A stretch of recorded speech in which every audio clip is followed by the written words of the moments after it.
Welcome to the Nomad Network, your first stop for complete and comprehensive Chicago Bears football coverage.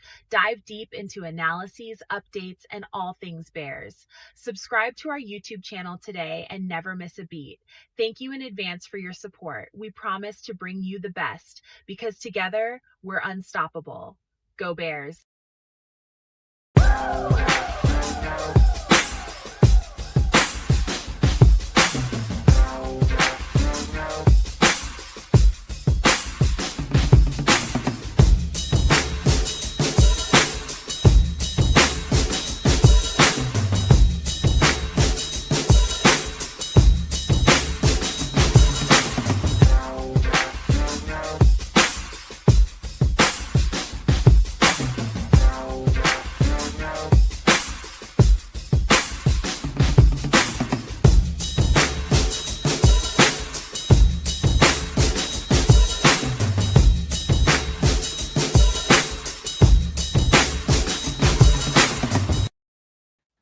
Yo, Nomaniacs. Welcome into another edition of Nomad at Night.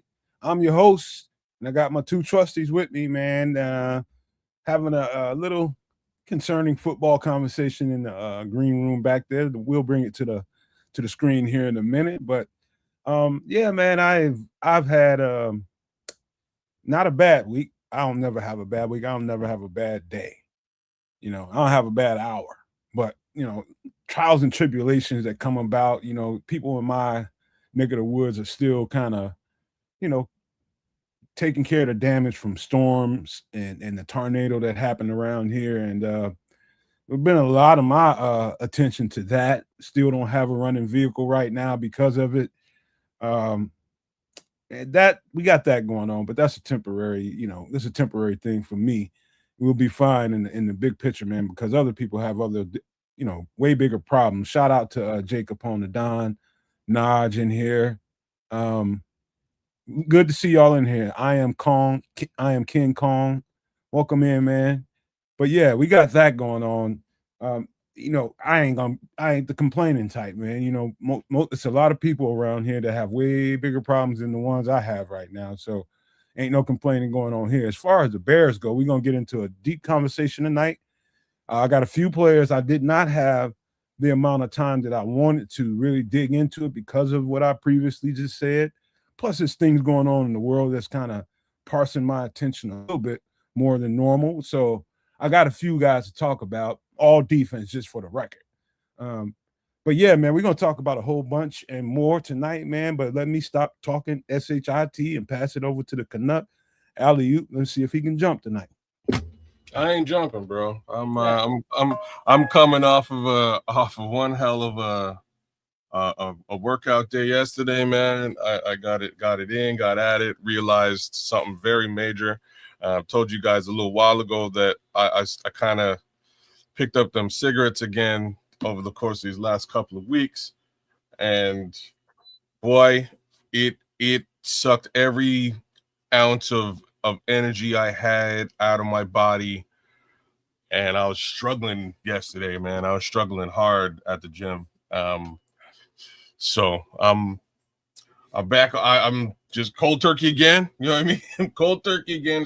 It's been just about 48 hours, and I plan to continue that on because again, it really, I was really winded, really early getting into my sets yesterday, man. Mind you, I'm sore as an MF. I tried to go a little as hard as I could, even though I'm getting gassed quickly. It just kind of meant, you know what, we'll just do another body group. You know what I mean? Another area of the body. We'll just work that instead, and kind of worked all the way through. Anyways, I'm sore as fuck is what I'm trying to tell you. Well, yeah, but also, kids, even though you change body parts that you're working out on, guess what body part they all share? What? The lungs. Yeah, damn straight they share that one. It's like, I'm gonna say almost with the exception of the legs, man. Like they do clearly, but like the more I work the legs out, the more lungs I have after. It's kind of weird. Legs really affect your like your circulate. It's more circulation than actual oxygen, but oxygen through through the lungs and all that. It feels great after, like, once I switched to my legs, I started to feel better. Well, kids, you're doing better than logically, Dan Brown. You're doing better. He's doing better than Dan Brown. Dan Brown's cat done burned his ass up. Now, just think though, kids, when you work your legs, shoot, the blood has to travel where? To your legs. So you're getting more circulation because your legs are farthest away from your heart. Okay. So you're getting more oxygen throughout the body because the flow of circulation is going further around. More distance. Like, you're making absolute sense of this thing. And let me just be straight up with you. I'm just trying to lift the weight from point A to point B. I don't have time to think about all that shit, man. I just don't. But you're making a lot of sense to me. Either way, we kind of just switched it up, went full body yesterday as opposed to sort of specific groups, and it worked out. It wound up working out. But like I'm telling you, I was just a little bit short on wind, and like I knew exactly why early, and I was like, you know what? No, I gotta cold turkey. We're done with the smokes for now. So hopefully that thing that can last. It's not. I don't have a problem quitting them. It is, it's the problem I have is like never doing it again. That's like the problem that I have. So we'll see how things go. But outside of that, man, regular ass week in Bears land. Welcome into all you guys. Thanks for joining us, Jacob Capone, Mr. Mayhem, your boy Lara, Dan Brown, WG, Paul Rodriguez, all you guys out there in the chat, mad love. Thanks for coming in. I'm King Khan, and my boy the Naj is with us as well. I'm sure the chat will continue to pick up as we go through tonight's episode. But like I say, it's sort of been a little bit of tumbleweeds this week, and we'll do what we can to keep things exciting regardless. Trip, what it do, man? How's your week, man? It's all good. Got a little taste of the springtime, put on my little boy pants and such. And then it's kind of cold and blustery out right now. But it's Sunday night. Springtime, what's that? Sorry. Yeah, it's something that I've heard about, do tell. But a shout out to those in the southwest of these here United States, because there's what you would call a heat wave going on. And, as that spreads throughout the country, y'all take care. And if anybody happens to be out in harm's way in a theater of conflict, y'all watch yourselves too. And then everybody else, just watch from the raining from above. But other than that, I'm chilling. Looking forward to, another Nomad at night, maybe a little draft talk. Right on. Oh, for sure. We're going to get into that. We're going to get into some mock draft. I got a few players, like I said.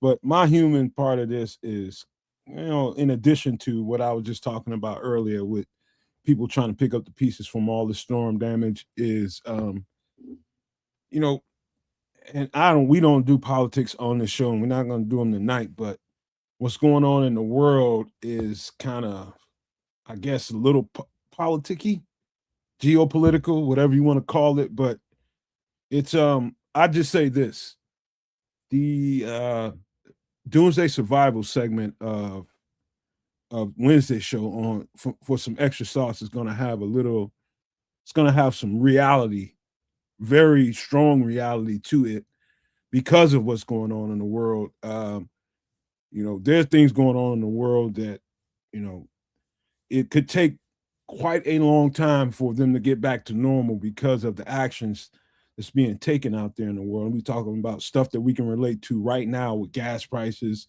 different things like that. The price of oil and all those different things. People don't realize that like oil is in every single product, pretty much, like literally in everything that you have in your home. Everything that you go in the store and buy has service. Yeah, and services and service. Yeah. And so it's that powerful of an item or a commodity in the world. You know what I mean? So what's going on in the world as far as it might be going on in the Middle East or Persia, whatever you want to call it. I call it Persia, not the Middle East. But in that part of the world will affect you here if it's not already affecting you with gas prices and different things like that, energy bills and all this kind of stuff. And I've been hearing talk about in different countries that they're talking about doing let's just say, I don't know how to best describe it, but they're talking about kind of parsing the amount of energy households should be able to, expand. Yeah. So with this kind of crisis, this is going to be similar to what happened in COVID. They're going to be asking people to stay at home more and do your work from home more, and only go out to do necessary things, because the more you go out and use energy as far as oil and natural gases go, the harder it is for them to replenish those reserves. And so we're going down that road, I think. And so now I'm starting to, I'm already a quasi prepper to begin with. I've already prepared pretty much 75, 85% of what everybody else, regular people, need to go out and do. But now I'm going to have to double down on that, because with the situation, the way it looks like it's going to be kind of dire. I would just say that. And so my mind has been kind of preoccupied with that kind of thing and what's going on with the storm and trying to pick up the pieces from that, vehicles and all that. But this is also a very strong part of what I'm thinking about right now. And so, no, I'm not diving into as much tape as I had been previous this stuff. And so it's more important things in the world than goddamn Chicago Bears right now is basically all I'm trying to say. That's a good way to say it. Fair enough. All right. So with that being said, man, let's just jump into the Bears conversation while I put this banner up and you guys can see the latest top 30 visits confirmed. But KG was in the background talking about the Bears and feeling some kind of way about what's been taking place so far versus what's been removed from the team. Let's just give the people that support what we do some kind of sentiment of how you felt about that. How do I parse this? So, I kind of said some stuff with respect to the loss of our secondary and those interceptions. And to take a little bit of a step back from that, it's a lot like those interceptions are almost impossible to recreate, right? I'm going to say maybe in game 2 or 3 last year, I stopped and I was like, y'all, is this sustainable? I had to ask the question, and like, lo and behold, it was sustainable. Like, who knew? So they continued to really make headway with respect to those takeaways, which were just a beautiful thing throughout the season. Now with the culprits who caused much of that calamity gone, you have to sort of stop and look at where we've gone and what we've done. My major beef with all of that is much less the fact that they got rid of any of those guys. It has much more to do with just business, dollars and cents. You could have retained them for peanuts on the dollar from the look of them leaving. It doesn't look like any of that core nucleus of this team that has now sort of been shaken up. It could have been retained for more or less affordable dollars and cents. Anyways, that being said, the upside is that all of those, Pro Bowlers or not, all of those players who've left the team, they've been replaced with younger and faster commodities, which I'm fine with, right? So in that respect, the team has gotten younger, which sort of again wraps a younger nucleus around this Caleb Williams-led team. To me, that's all of that is good. These are actually very high caliber players for the most part. So I'm kind of pleased with the trade-off of youth and excelling experienced youth versus what we had on the team in 2025. So that's cool. Unfortunately, where I'm at a bit of a loss is that it's just sort of a trade. You know, we traded older guys for newer guys. But what have we done to really actually like improve the team? There's two areas really where the team has been improved, and that is, again, in the youth area. And I'm also going to concede the area of speed. It looks like there was, a fair amount of lacking in the speed department, whether that was on the defensive line, which now looks somewhat faster, whether that was in the linebacker core, which again looks faster, as well as in the secondary itself, which now once more looks faster. So again, kudos to Ryan Poles for doing that and making that level of improvement across that defense. But Kids, let me offer you another perspective, if you don't mind. Yeah. I think about it this way. Whenever there's a new coaching, when the coaching cycle changes over and there's a new coach brought in at a particular point of the season, there's two things you could do. One is you can go in there right away and completely gut that roster because it's not the guys that you particularly choose to have. You can completely gut it and just go sell out that next season. That's not what they did. The second thing is you can patch it up. And let's work with what we have, and we'll add this into it, we'll add that into it, and we'll go for what we know with the patched up situation, right? And so when you look at it through those lenses, you can see they chose the opposite. They chose to patch it up and work with what they had, and look at where it took us. Now, from the perspective that you're talking about, think about now they have a little bit of time to really start doing what they really intend on doing in the first place. And that's kind of revamp the roster to what is more suitable for them. And it's mostly going on the defensive side of the ball because obviously they needed the most help.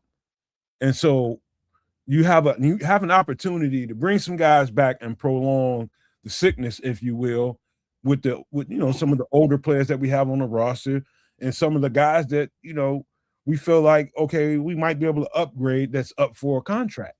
And so sorting through all of that, I can understand exactly what they're doing.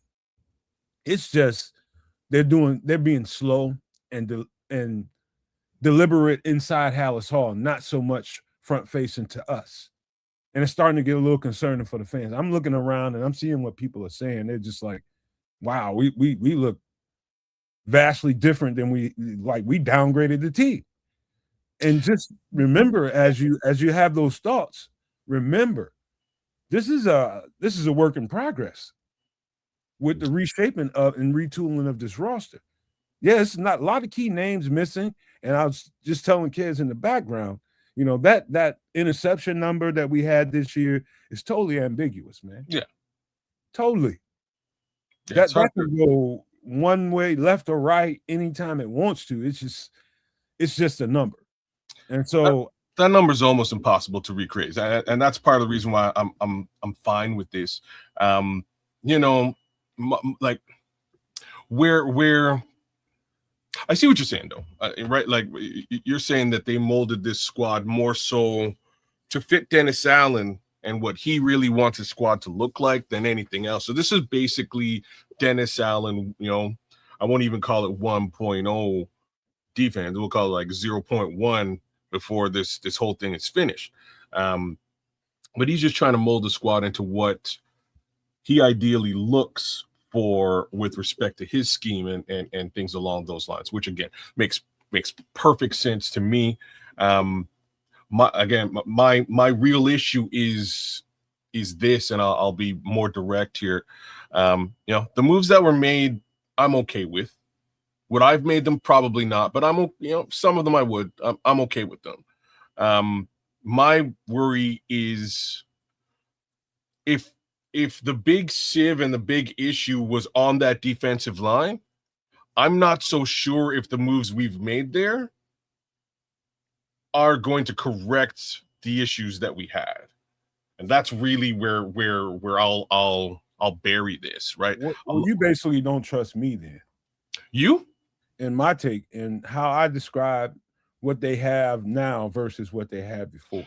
No, it's got nothing to do with you, and it's got nothing to do with your description of what Ryan has done, because I can understand where he's coming from, but he sort of took the bargain basement route here, right? He didn't,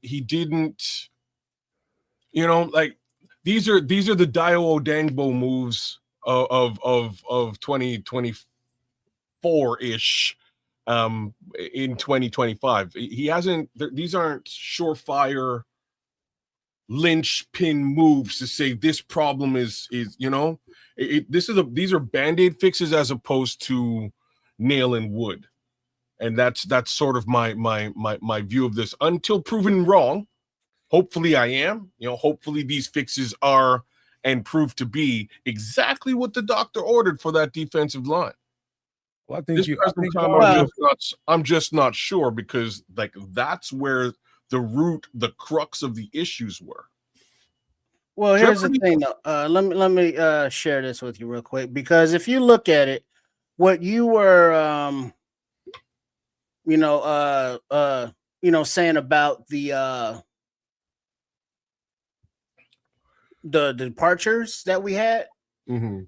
You know, you look at on the screen here for those, you know, driving or whatever, keep your eyes on the road and be safe out there.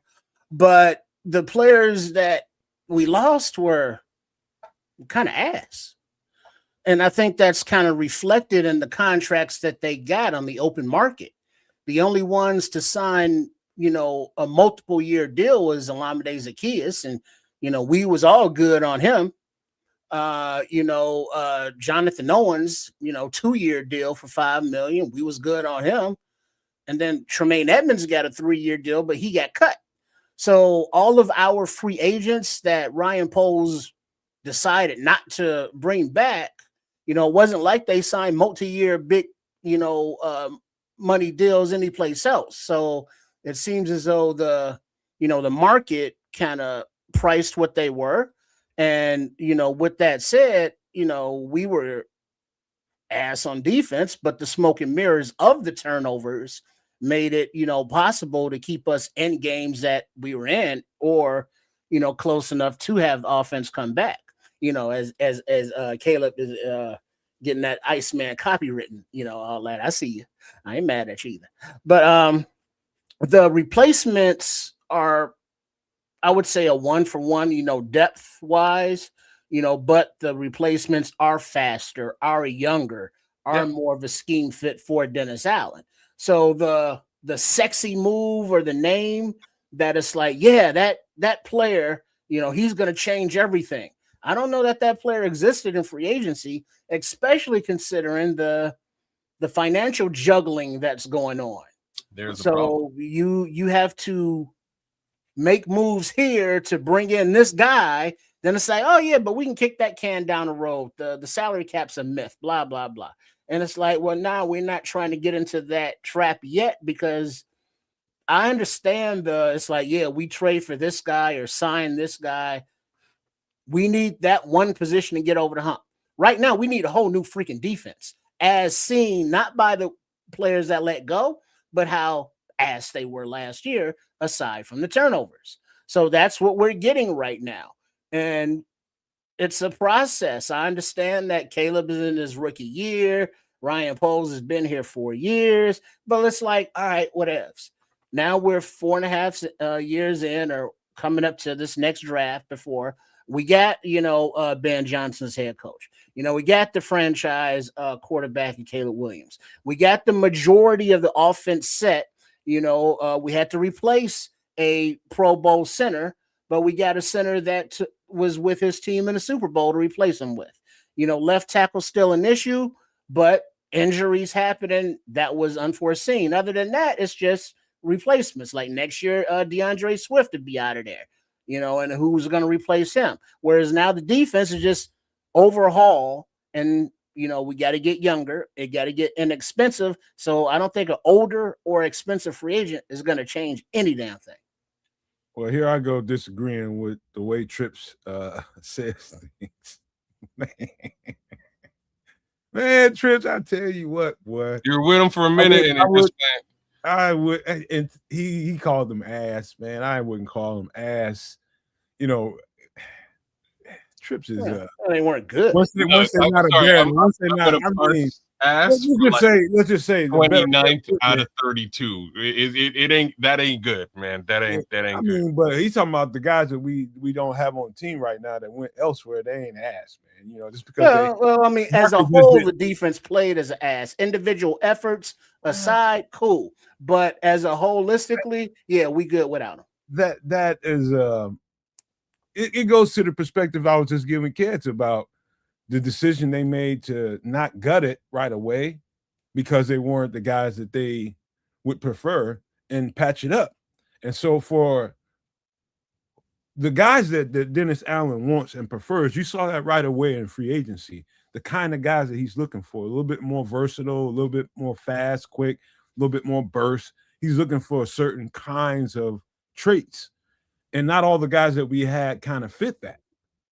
And so, you know, to say they ass, I wouldn't say they're ass. I think they perform as best they could, given the circumstances, is the best thing I can say about it. Well, the good was good, but we need better, if not best. Yeah, no doubt about it. Then we're going down that road. And the patience, I think, is the virtue here. You know, not to go again, man. You can't pull a rabbit out of the hat. You might pull a goddamn on. Trick never works. You can't. I mean, there is nothing. You're gonna have to figure out how to get more money into your salary cap structure. Right now, we don't have it. So you ain't. If you ain't got it, you can't spend it. You dig? So what they've done so far, to me, they needed volume and certain traits in that volume. And I think that's what they're trying to do. They're trying to get that defensive front. You got to be able to get home with 4 in this defensive front. You know, when you send 5, you send 6, that's kind of a novelty in this defense. But, you know, getting home with 4 and having the kind of guys that can really give you an interior presence that can do it, that can in turn help the defensive ends get home a little bit faster. I'm going to put a pin in you and ask, do you feel under any pretenses we can hit home with 4 what we got now versus what we had before? You believe that? I do. I know that. Okay. I'm not. I don't. Like, I wish I could say differently. I don't believe we can hit home with 4 now. If what are we looking at the starting for? Booker, Sweat, Gallimore, and Jarrett? Was that the starting front 4? I've been through this a few times with you guys, man. You think Gallimore steps over top of Javon? No. What I'm trying to tell you, so long as Javon is on this roster, he's probably going to be the starter. He's starting. What I'm telling you is how much quicker they are without Andrew Billings, without Chris Williams. Chris Williams was quick. He just wasn't strong enough to really do what Dennis Allen needed him to do. There was times when he had him playing nose guard, and the guy's barely 300 pounds. He just wasn't strong enough to maintain a double team. He'd get moved the hell out the way, and it ain't no problem. So he wasn't. So all the guys that Dennis Allen's brought into here is somewhere between 300 and 315 pounds. Somewhere in that neighborhood, somewhere between 300 and 315 pounds. He optimized speed and quickness. And so with the interior pass rush being improved, Ryan Poles was trying to say that in his presser. The object, their mission was to get quicker, faster up front, to give these edges a better chance to get home and be more effective as an edge rusher, which is why they didn't go and spend big in the edge market, because they think they improved in the interior that's going to help the edges. I've been trying to say this for a while, but that concept is better seen than heard. And once they're on the field, I think you'll see it. But man, they got a whole lot quicker and faster up front. Just those 2 players in particular, those 3. We're talking about the what's his name? So Neville, talking about Kentavious Street, and the more recent guy, I can just Lynch. Yeah, Lynch. Those 3 guys can really, really get off the ball. And Lynch is he's going to probably be be your Andrew Billings in this defense, and he's a little bit undersized as far as his weight goes. But he's fast, bro. Like I'll give Lynch that. He's very quick and he can penetrate. So I'm this is the mission, y'all. Like I'm just gonna baseline it. The mission is they have to be able to hit home a 4.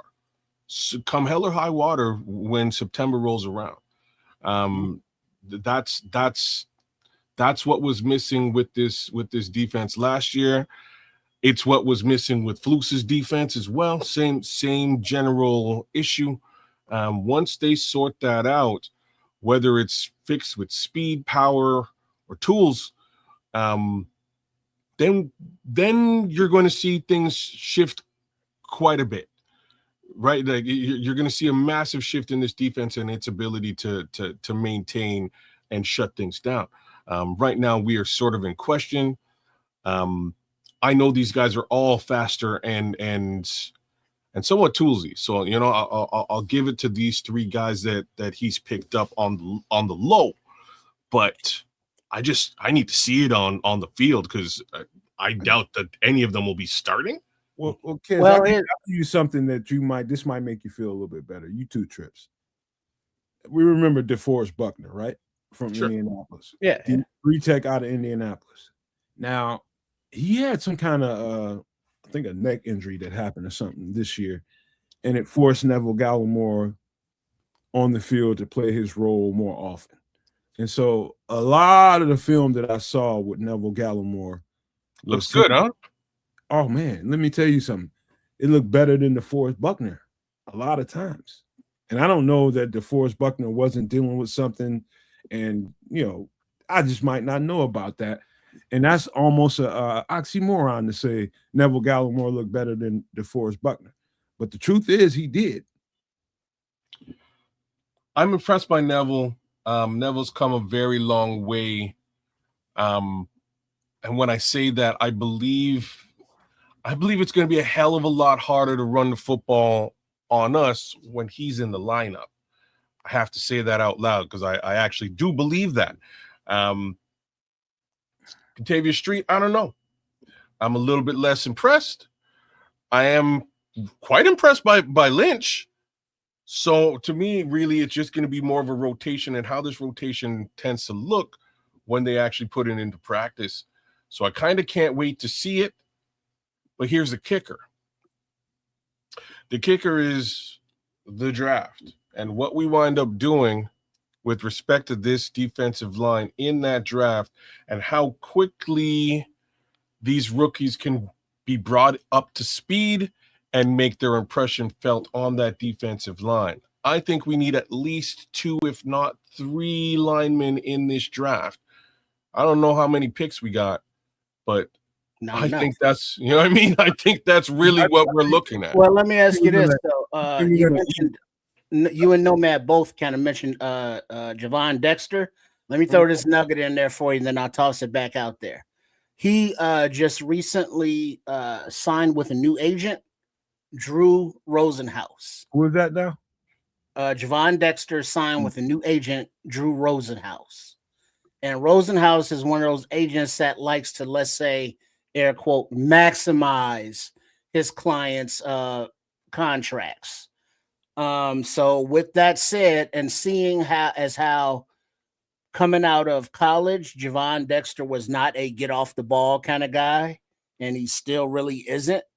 You know, does that change the way you think that his tenure might be for this team? Well, before we get to that answer, let me show the respect that is deserved for this.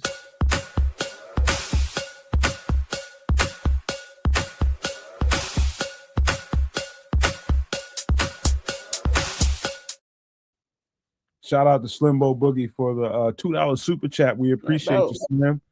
He says 32 days until the draft. Good off-season conversation. And I like where we are, Slimbo Boogie. To be honest with you, slow and methodical, and they're being very precise about what they're doing. And I understand why, you know, and I know everybody doesn't resonate with everybody because most people just look at these like, oh, you just got a guy who was just a guy who was just a guy on this other team. You know, what are we doing, man? We're not doing anything that's, you know, ground shaking, that's earth moving at all. You know, and I understand that. What we try to do here on the Nomad Network is bring you a perspective that can really sit home with you, even when the show is over, and it gives you something to think about. And I am just telling you guys, what they've done has already changed our front. And all the complaints about, oh, we don't have a pass rush, we don't have this, we can't get to the quarterback, that it's true. But what they've done so far is definitely changed and altered that up front in the middle. Not the edges yet, but in the middle. And so interior pass rush in a set like we run is as important as an edge rusher. I just want people to keep that perspective at home with you, even when the show's not on. And then if you can get to that point, then you can understand why, you know, the assets were spent in free agency in the interior of the defensive line. If you can get that, then you know exactly what they're trying to do. They're going to go young and draft an edge rusher they think they can start. That's what they're going to do. And he's going to challenge Austin Booker in the spring. That's what's going to happen. Well,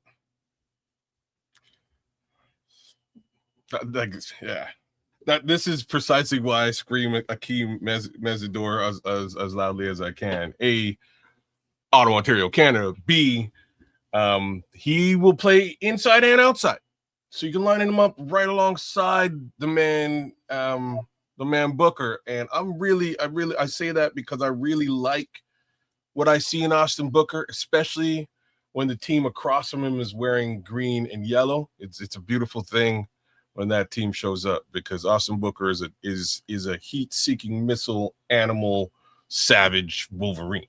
And I hope that level of play continues from him.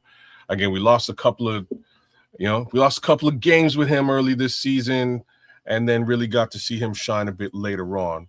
Hopefully we can really see him shine for 17 games, and again, do the old switcheroo with somebody who can go inside, outside, right beside him. That helps really bolster both positions with this one particular player. In any event, you know, moral of the story is, yeah, we gotta get to the passer. Now, to get back to where Trips was. Trips, I didn't realize that he had signed with Drew Rosenhaus. That is a very interesting conversation for Javon Dexter. And what it means is that he may see the writing on the wall with respect to them going deep already in free agency and tripling down on that interior defensive line area. His position. And they may do the exact same thing a little bit more in the draft, right? Like, this might continue on in the draft. So he might be seeing that writing on the wall and going, okay, it's probably in my best interest to go out and secure the services of the best, bar none, agent in the game, to ensure that if I have to transition out of this team, my transition comes at a pretty penny for both me and him.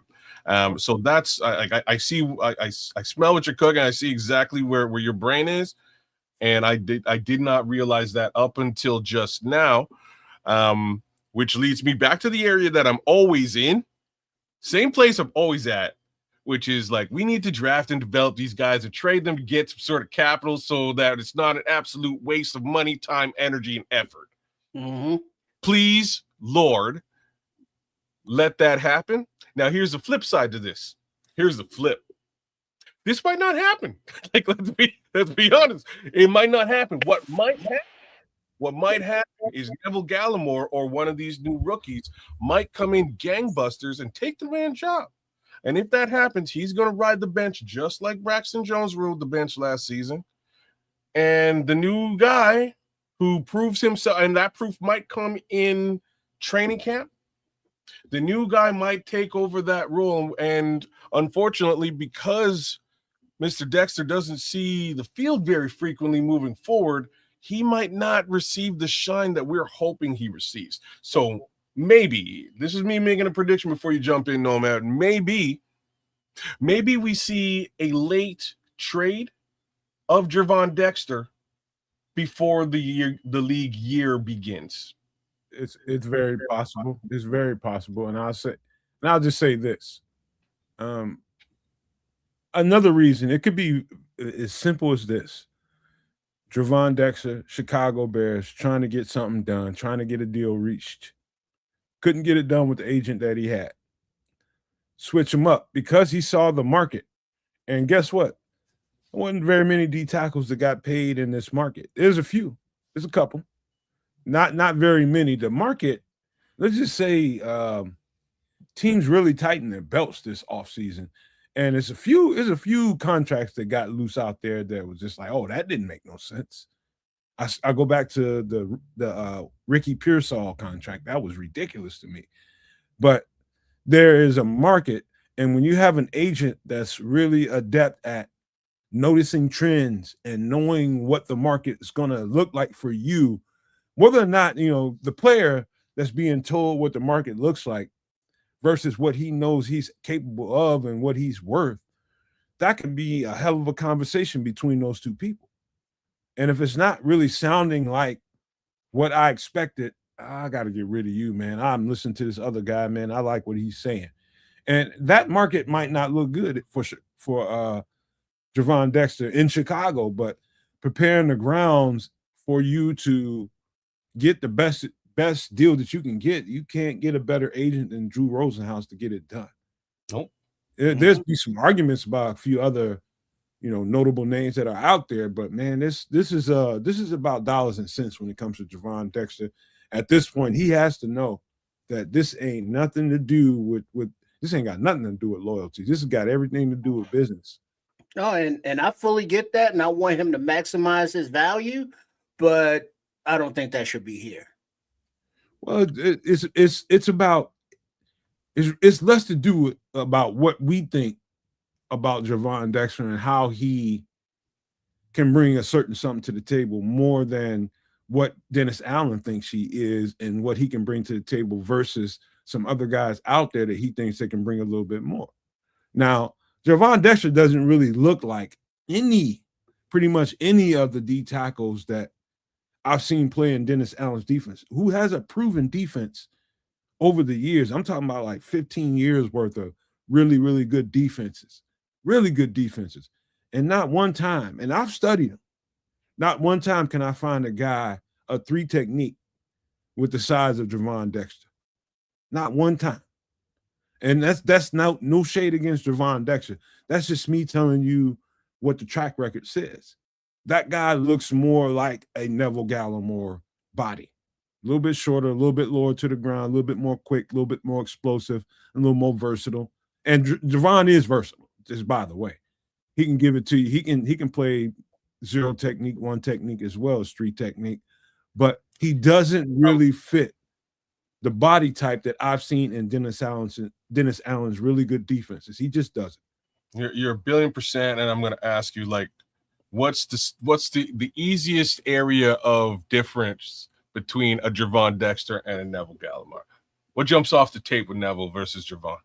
Lower to the ground, lower pad level, and quickness. All right, I was looking for something else, but all of those things equal get off. Well, here, how about this? When you say get off, I think people hear other people say that and not really understanding. Like, if you have a little bit less of a get off or less quicker get off than the next guy, that doesn't mean that you can't be as effective as a guy that has a little more burst. And so people put so much emphasis on get off because they hear other people say it. They don't really quantify, you can be when the ball is snapped, he's still in his 3-point stance and everybody else is moving. Trips. If you have a slower get off. Now it's about, can you get this blocker off you? Can you rip through this block and really get up the field after that? So that's the next thing you should ask. Well, I think the next thing I really want to ask is, what are there? Phrase it like this: are there any prospects in this draft you think we can get that would legit beat out Dexter in their rookie year? Prospects, yeah. And to True Pilgrim's point, yeah, that's the one like anomaly. Wait, what did he say there? Akeem Hicks did play for Dennis Allen. That's the one anomaly. Yeah, but that get off thing I was talking about. Like we're talking about Akeem Hicks. Akeem Hicks got get off. No, he didn't. What do you mean? No, he didn't. He didn't. What? He didn't have a fast. He didn't have a fast burst. Uh-oh. I'm gonna say it was definitely faster than Javon Dexter's was. No.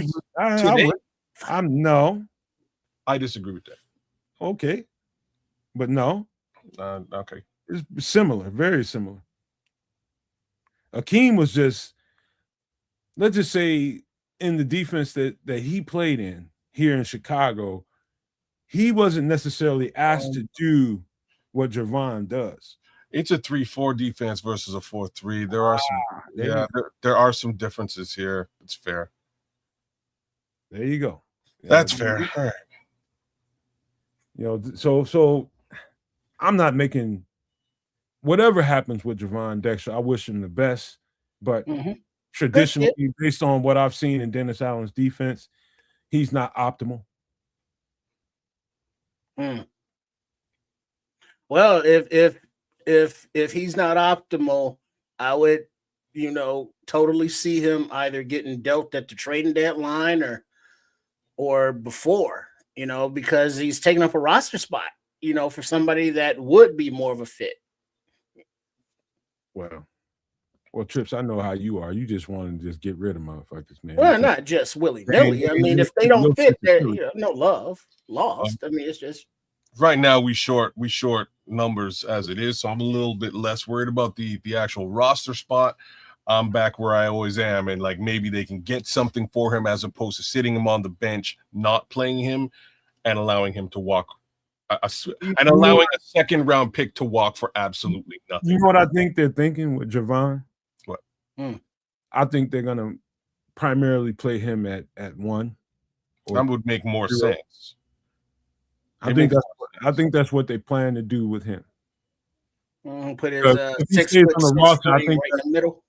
I think that's primarily going to be his role, and that's not a for him. That's not a role that's going to maximize his dollars, but that's a whole other conversation. That's a separate conversation. Well, how versatile is he along the line, do you think? He's shown he can be versatile now. He's shown that here. He can get up and down that line. He showed you reps from 3 technique. He's shown you reps this year from 0 and 1 technique, a little bit when Flus was here, but he's also shown when Flus was here that he can get on your ass from the edge as well. To me, so those were some of his better reps. Yeah, because True Pilgrim is saying he agrees that Javon is not a 3 tech. Not for Dennis Allen. Not for Dennis Allen. I don't think he's optimal whatsoever. And shout out to Ron. He just renewed again. Remember, for 5 months. Ron. Shout out to Ron Winarski, man. We love you, bro. Man, no man won't be punching you out on my watch, Ron. I won't. Fight. All right, hey man. Listen, we got a couple guys. You know what? This conversation is so good. Let's just keep it rolling for a couple more minutes, man. Yeah. Real quick, just before you go, Nomad, just to clean up something that Ked said earlier, not clean up, but add to about the 30 visits, and across the bottom of the screen, there was confirmed Halas Hall 30 visits for these prospects. But Dan Rochard did an interview, and he said, in context, Dan Rochard on the 30 visits, the more concerns there are and the less clean they are, the more work you have to do. You bring them in for a 30 visit. Last year, the Bears drafted 0 players of their reported 30 visits.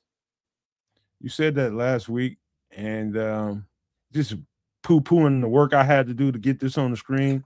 So kiss my ass. Shut the fuck up. Golly. You said that a week ago. That was not the purpose of the comment. That was not the purpose. That was a different one. That was a different one. I know, man. It's and so if they're bringing guys in on 30 visits, they have questions. So, but I mean, like, we're looking here. Bears News top confirmed. Like, I heard Dejon Stribling is good, but maybe injury concerns. Yo, Lions Today, FGB boy. What up, dude? Grayson Halton. I hadn't heard any possible red flags or questions, but then that also goes to show that whatever questions or cleaning up that a front office has to do, we as fans don't know that stuff. We don't know how the medicals turned out. We don't know how the background is or whatever it is they have to clean up. We don't know what that is.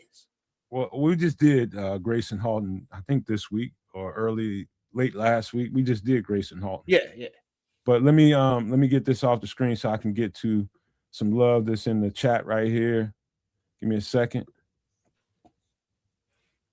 Where we go?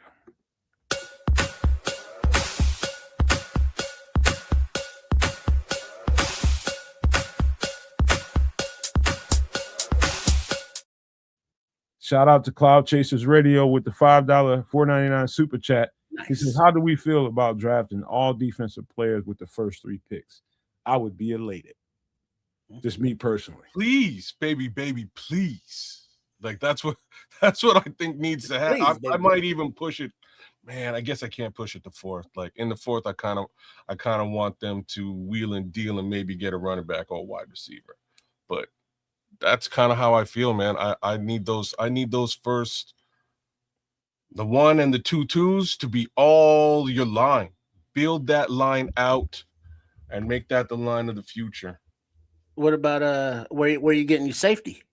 They go. I'm just hoping they get Bud Clark somewhere in and around somewhere. But isn't he old with injury? Red flags. Hey, look, man. Damn it, Trip. Everybody ain't a spring chicken. You ain't no goddamn spring chicken. Well, I ain't in the draft either. This is what I'm trying to say. But man, this guy, if you had the flu when you was 8, can't be on this roster.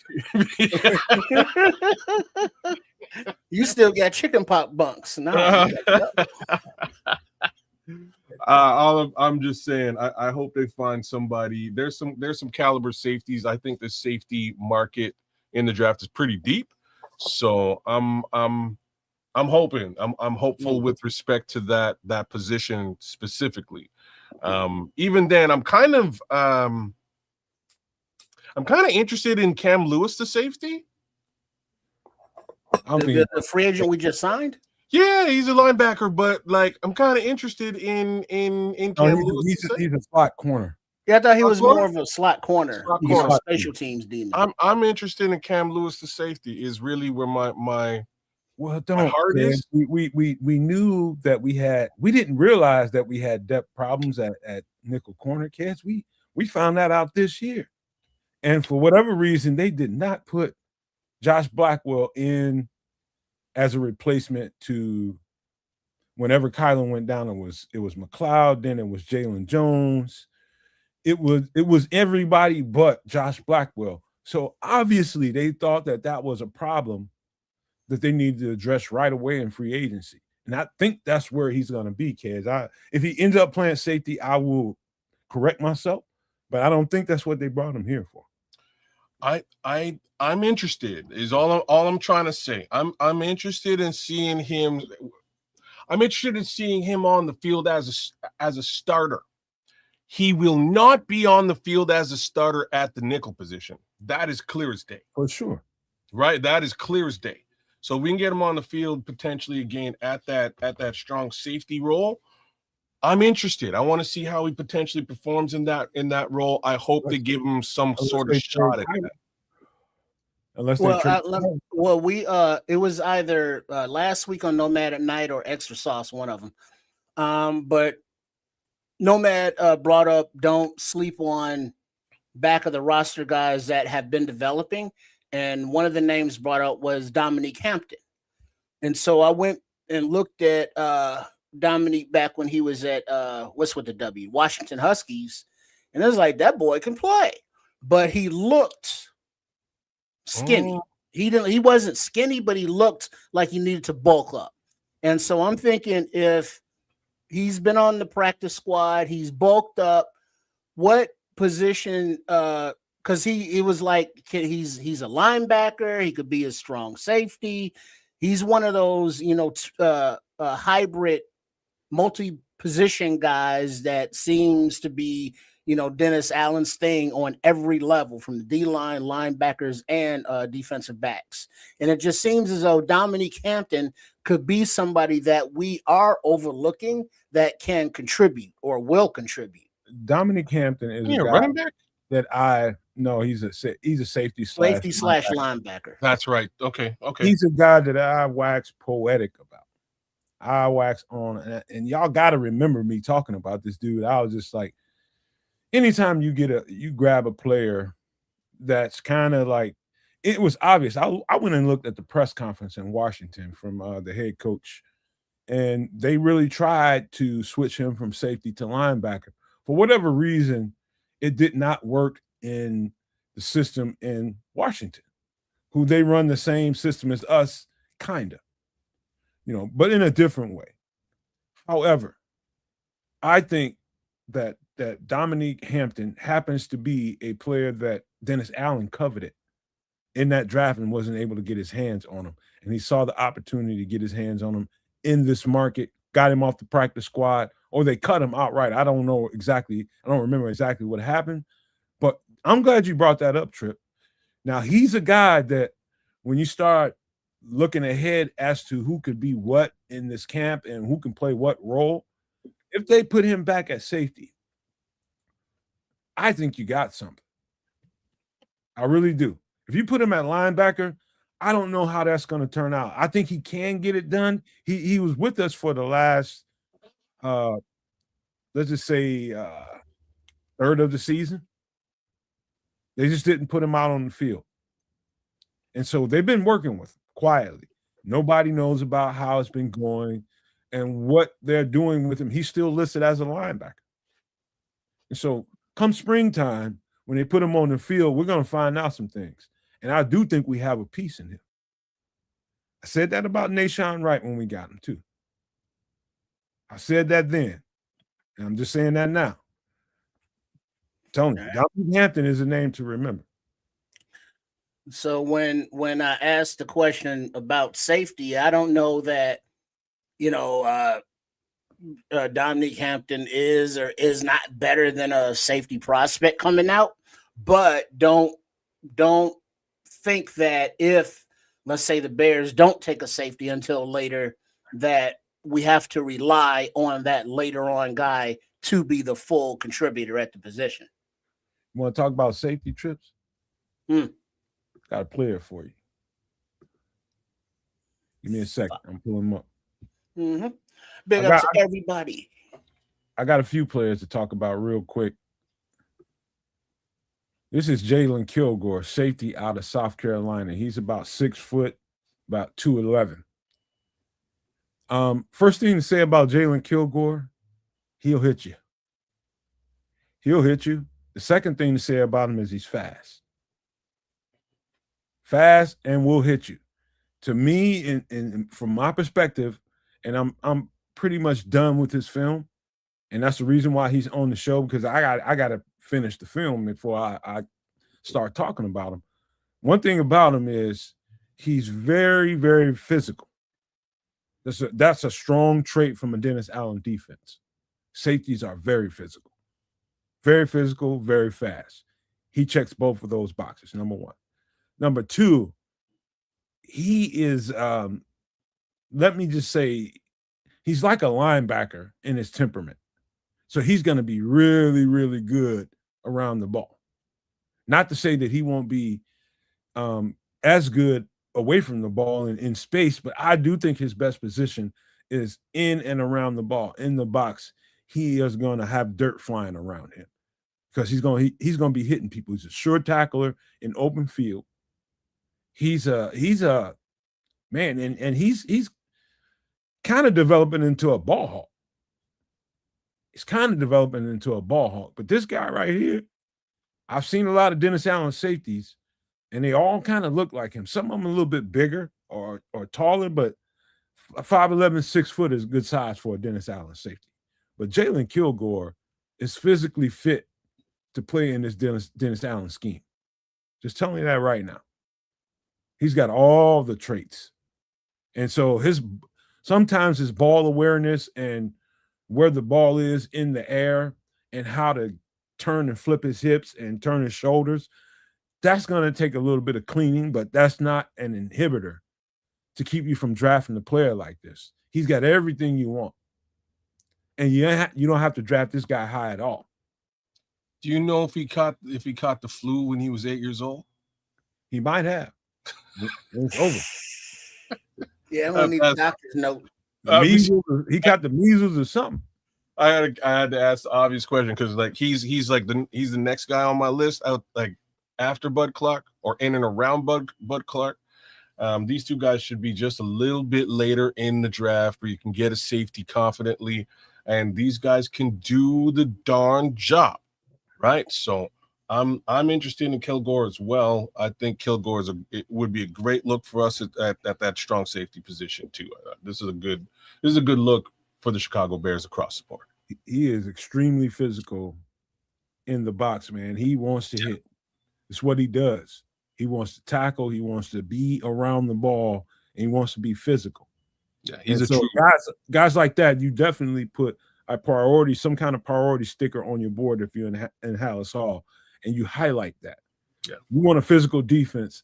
You get a player like this to help support that. He's got personality. He's just very aggressive. He plays like a linebacker. Yeah, he does.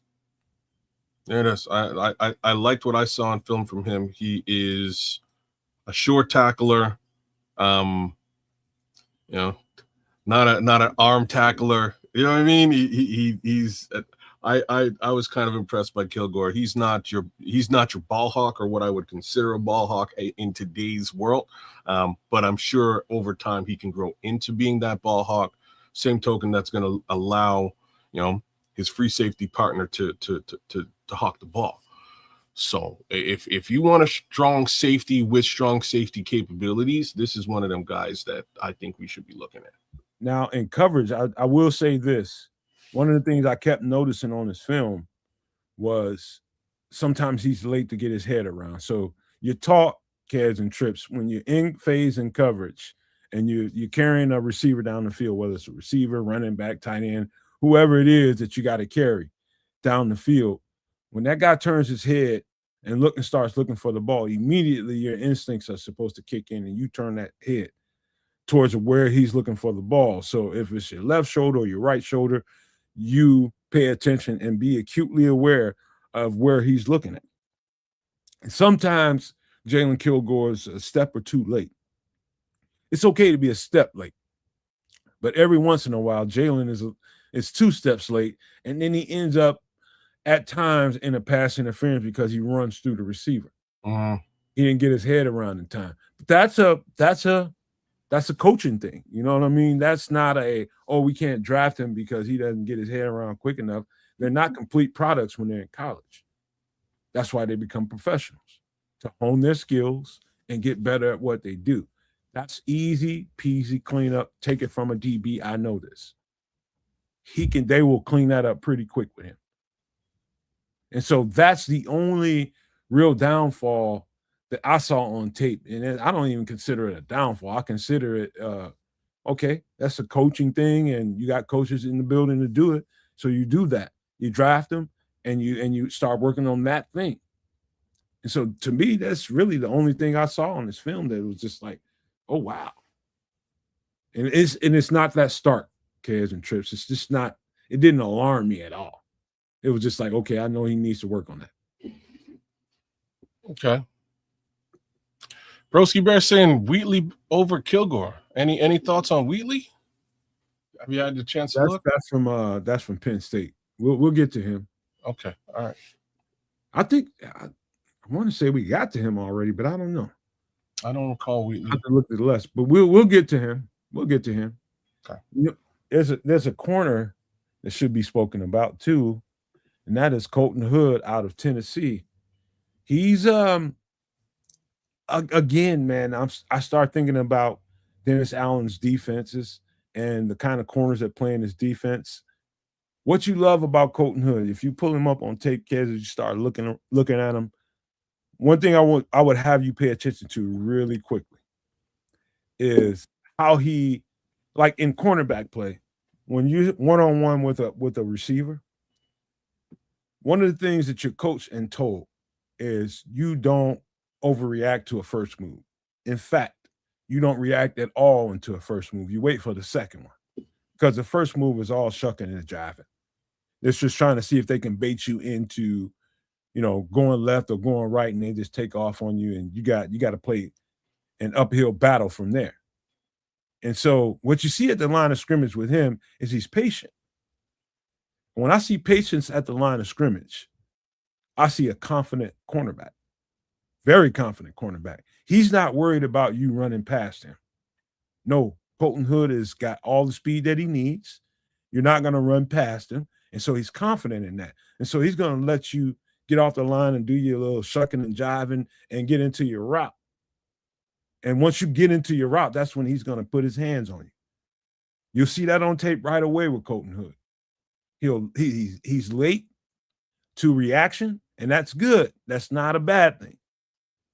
And then he's going to put his hands on you, which I don't see enough of in cornerbacks in the National Football League right now. There's too many free releases.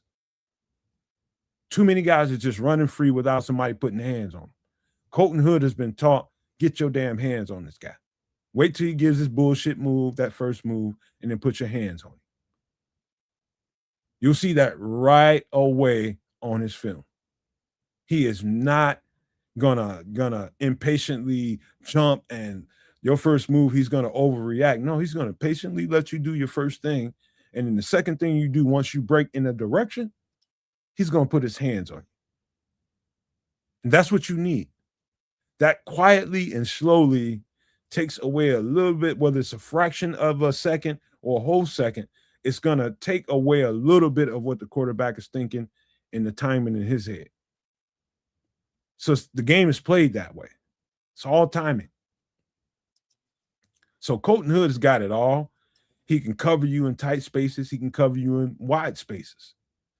He's physical. He can cover in zone. He can cover in man.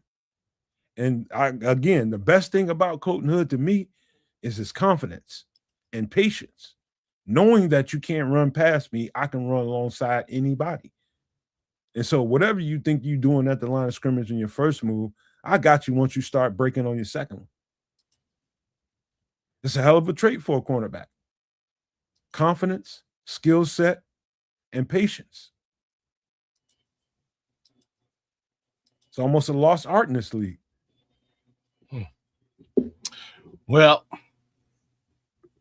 I don't see us doing the CB thing and where Colton Hood is lined up, and that's my only worry here. I have no idea where he's lined up. He's heavily touted, man. As per your assessment of Colton Hood, right? He's highly touted. I think he's definitely top 5 corners in this draft. I would put him at cornerback number 3-4. That's where I would put Colton Hood. That's actually pretty good, Kaz, because he's in that pool. Yeah. In that top 5 corner, in my opinion, so far. I still got tons to look at, I'm sure. I ain't gonna say tons, I still got a lot. Okay. But this guy is good. I mean, his confidence is he should jump out. Yeah. His confidence is through the moon. You ain't worried about this guy on an island playing some guy one-on-one. You know who he reminds me of? Who? It's gonna mess you up when I say it. Don't say it. Jalen. Oh, really? Mm-hmm. Jalen looked just like this when he was at Utah. How tall is he? Same size. Yeah, okay. Interesting. That I wouldn't have guessed that. Okay. Jalen looked exactly like this when he was at Utah. But you're saying maybe a little bit faster. Yeah, he's got better long speed. Oh, okay. Lord, but look at what White Ghost said. What is he saying? He was ranked the highest before injury, and there you, of course, you had to point that shit out, Trip. You know what I mean? Like he's a super solid back, man. He's super solid cornerback. I just don't know. I just don't see us doing this. Like we'll see. You know, I don't particularly see us doing this that early in the draft. I can see us going like you kind of can't go wrong selecting corners. You know, year on year, you kind of can't go wrong. So I do expect us to likely draft one. I just don't. I wouldn't think it'd be at the top of the draft. Now depends on how this whole thing falls. There are some. It could shake up now. It could shake up big time. There's one thing that I have to put into the hearts of all Bears fans now, and so when we were looking at Trey Hendrickson and Max Crosby, what teams were in that market, and where did they fall in the draft, right? Mm-hmm. Yeah. So that it's just a major thing for everybody to understand. If they didn't get an edge, aka Dallas Cowboys, where do you line up in the draft? Are you in front of us or behind us? Knowing that this is a major area of concern for you. Fact of the matter is, Dallas Cowboys have the 20th pick and we have the 25th. So just to put things into perspective, I would not be surprised, even with that being said. Okay, but they traded out. Okay, I was gonna say I wouldn't be surprised if the Ravens. Oh, the Ravens, I think still have pick number 14 somehow. I don't know what. That's right, because they didn't trade it for Max. They kept it and went and got Trey Hendrickson. Don't be surprised if they also double down at the position. Again, we just don't know. No, there's too many variables, dog. You're right. Too many variables. We just don't know who on their board they value why. You know, I'm just here. What we do on the network, what we do over here is just bring you the players and how that fits into the scheme of things. We won't know until they actually start drafting, but I do have one more guy. He's actually from the SEC, another SEC. No, he's from the ACC. As a matter of fact, but we'll get him up here. This is linebacker Wade Woodaz. He's about 6'3", 235 pounds, out of Clemson. Middle linebacker for sure. Middle linebacker for sure. One thing, he's played 4 years at Clemson. And the thing I like about him is you can see the 4 years on his play style. You can see the when you got time, in a system and you got time playing a role, and the better you get at it. And that's just with anybody in any part of life, no matter what job you have, the longer you play that role and the longer you play your position, the better you're supposed to get at it, unless you're just a damn lackey, you just there to collect the check. No, this guy is getting better and better and better the more and more tape you watch. And I watch mostly 2024 and 2025. I mean, 2025, 2024, both of those tapes. And this guy's just constantly getting better. He's getting bigger and stronger as he's doing it too.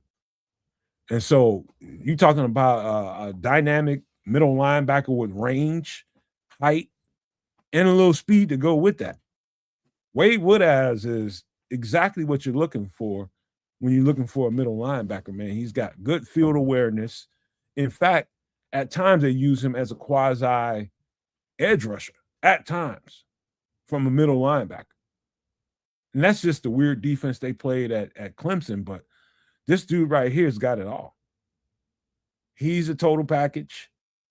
Quietly at Clemson, he was a standout player, man. And, you really can't find a whole lot of flaws. Now, if I had to put a question mark beside Wade Woodaz's name as a linebacker, is I'm not sure about his long speed, like over 30 yards or more. I'm not sure about it, but I think he's got it. Sideline to sideline, if he can be that quick and that fast, he can carry a guy 40 yards down the field. I'm just saying. But this is a solid linebacker right here. Wade Woodaz is a complete package as a middle linebacker. And it's a guy that you don't have to worry about getting off the board early. You can wait for him. And you can have a solid linebacker for years to come, middle linebacker. In fact, that's really where we have a need outside of TJ. Yeah, he looked pretty deep in this. I'm just taking a look at draft stock and getting an understanding of his Hang on a second. We got some love, kids. Give me a second. Right on.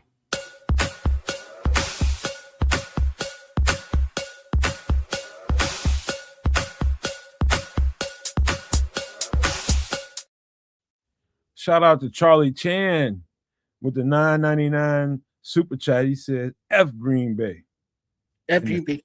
And the sentiment is felt and resonating through the room. We totally agree with you. And thank you so much. We appreciate you, man. Get back to your statement, kid.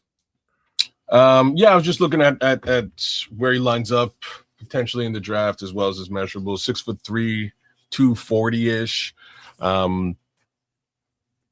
Sounds good. Looks like he's pretty lengthy. Just looking at him, that's pretty. That's and he's lean too. There's no real. Yeah, he's lean and muscular.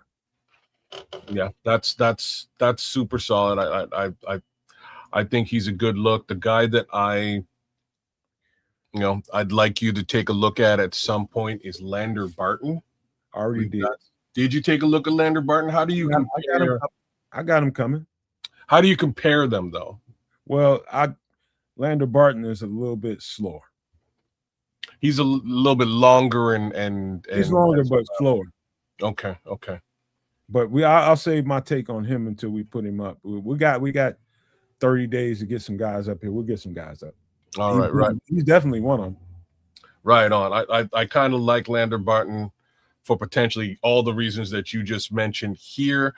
If you're saying he's a little bit slower, I can understand that he's a bit taller, longer, and weighs a fair amount more. I think he's closer to 255-ish.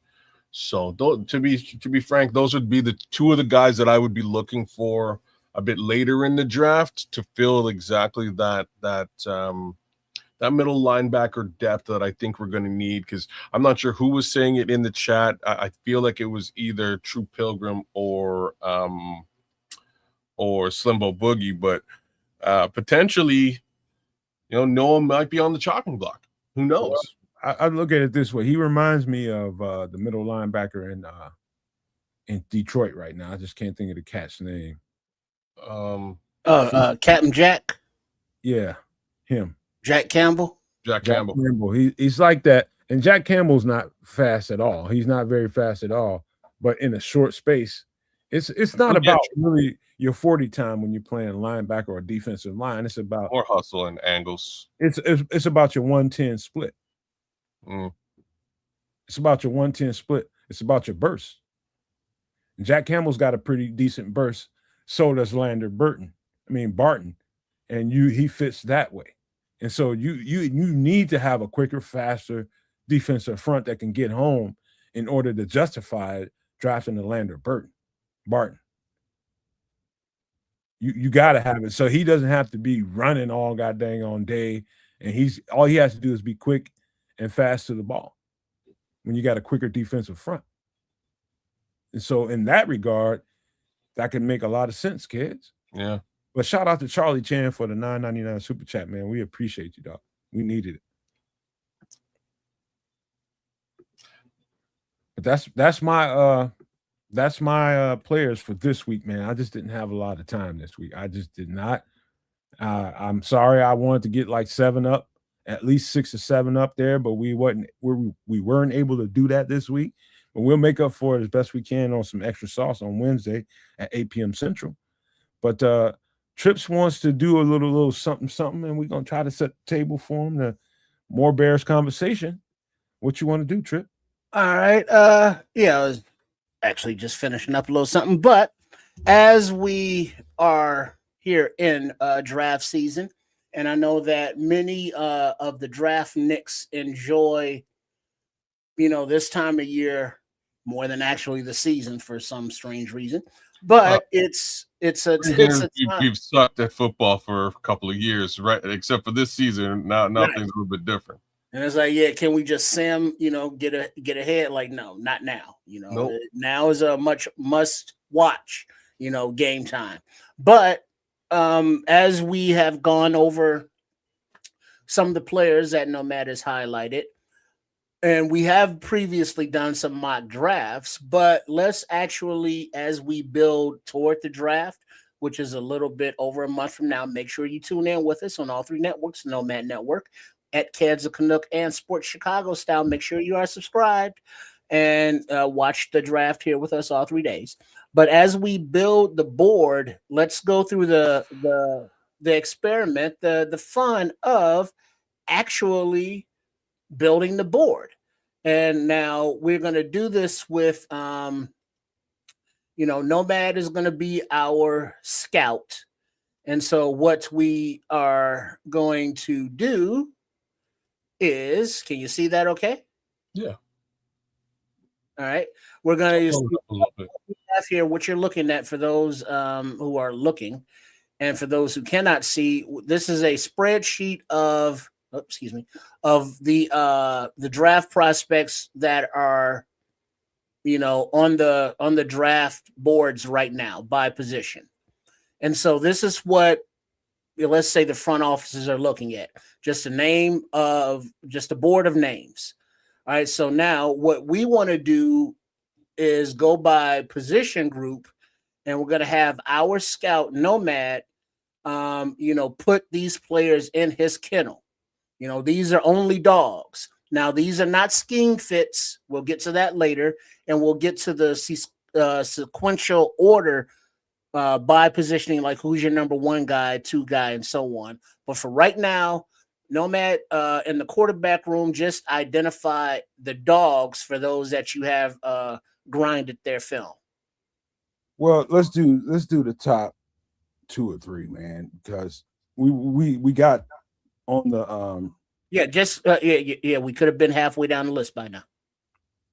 Here you go, being prickly now. We got a mock draft. Well, you see this spreadsheet. We are gonna do more than 2 names on this goddamn spreadsheet. This, man, but I'm just saying we got a mock draft we got to do. So but the thing is, we want to set up the board, and so like the week before the draft, we want to have it so that this row, we have all of your dogs, let's say, and then all of the scheme fits in order. And so it's like your number one guy in the draft will be, we don't know yet. And then we're going to put them in that order. But to do that, we have to identify them. I get where you're going. All right. So just like quarterbacks, who are your dogs? If any. Let me just say, I'm gonna go Ty Simpson, number 1. Well, you don't have to order them now, because if you haven't seen them all, now you're just identifying your dogs. Ty Simpson, Taylor Green. Taylor Green, okay. Carson Beck. And the first guy up there, he's solid. Fernando Mendoza. Yeah, let's leave that there. All right. So right now, for those listening, Nomad has identified 4 quarterbacks as dogs. Now the rest, either he has not gotten to, or they are not dogs. All right. Now we're not going to go by 1, 2, 3, 4 yet, because you still may identify others.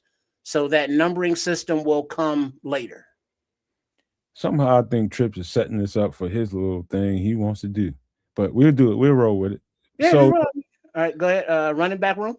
The first, let's Jeremiah Love, Mike Washington.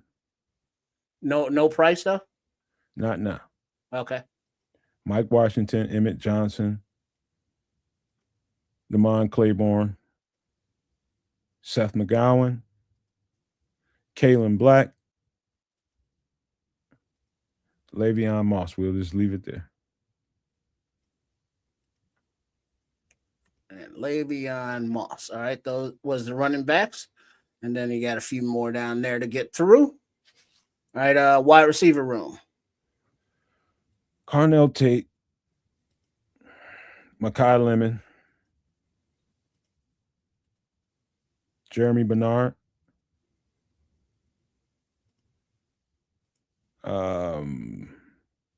Tonio Williams. Malachi Fields. Brennan Thompson. Let's throw Chris Bell in there.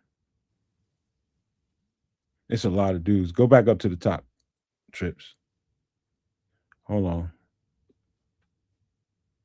Jordan Tyson. And we'll leave that there for now.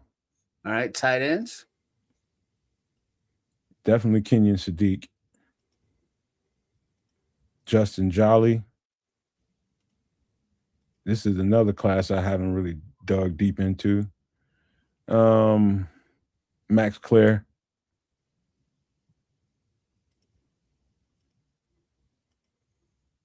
Oh, man, hold on. Slow down. Oh, Michael Gillenborg. John Michael Gillenborg. Let's just leave that there. I'm still on those guys.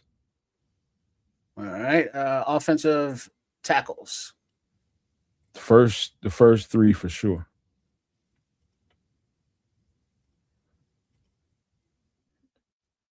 And Caleb Lomu.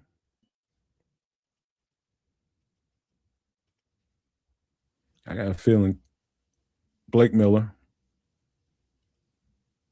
And just know, guys, this is just the guys that I've really had some time to really check out so far.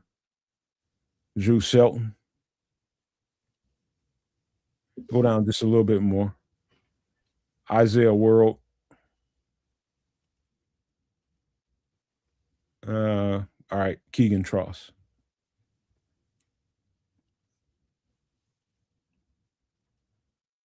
That's also a work in progress. All right. Interior offensive line. Ione at the top. Pregnon. Connor Liu. Jennings Dunker.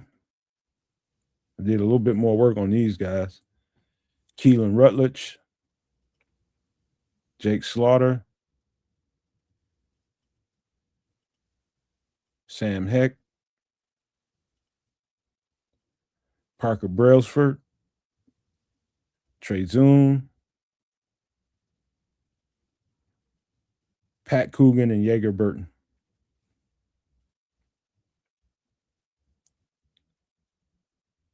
No, not Matt Gublin. Yeager Burton and Pat Coogan. Wait, not Glubin and Coogan. All right. All right. After you take Gubin off of that, one more guy, Bo Stevens. Oh, gee, work. Paul's giving you big ups for the usage of Google Sheets. Oh, word. This is cool. All right, let's get to the next group. All right, defensive line. Oh, it's too many to count, man. I've been spending more time. Like, I'm in love with those guys.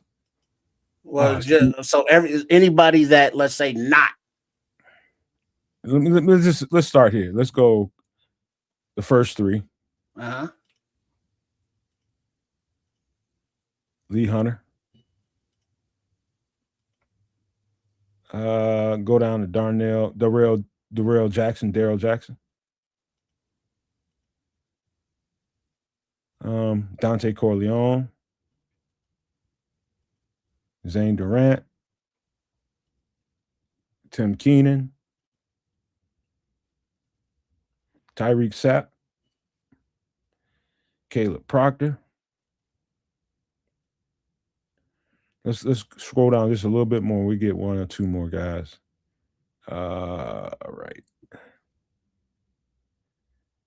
Let's go Tyler One Diem. And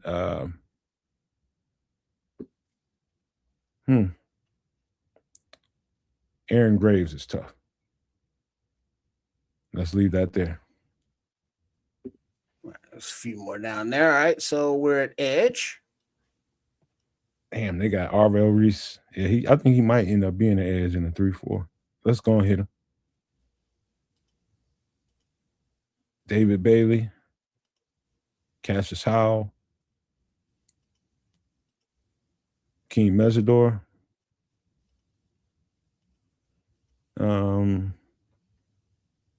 I'm still not complete on these next 3 guys. I'm more complete on Zion Young than I am on the other 2 guys.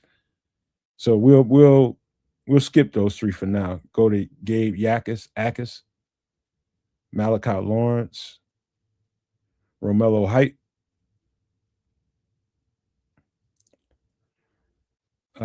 Scroll down a little bit more. Nadame Tucker, Max Llewellyn, and we'll stop there. All right. And then once, just for those listening, we got top half of this mostly done, and these are Nomad's dogs, and we will come back and do the scheme fits in a minute. So far. All right, linebacker. The O is for outside, the I is for inside, and I'm still doing those, but these are all linebackers. Let's start with Kyle Lewis. Jake Galladay. Rodriguez is a dog. He's just slow a little bit. Let's go and give we talking about dogs, man. You're not going to include Sonny Styles in that? Or is that just a given? He's learning the position. Let's go and give him a highlight. His first year playing linebacker full time, and it's kind of hard to grade that. Mm-hmm. Let's get Deontay Lawson in there. Torian York. Harold Perkins, Bryce Boucher.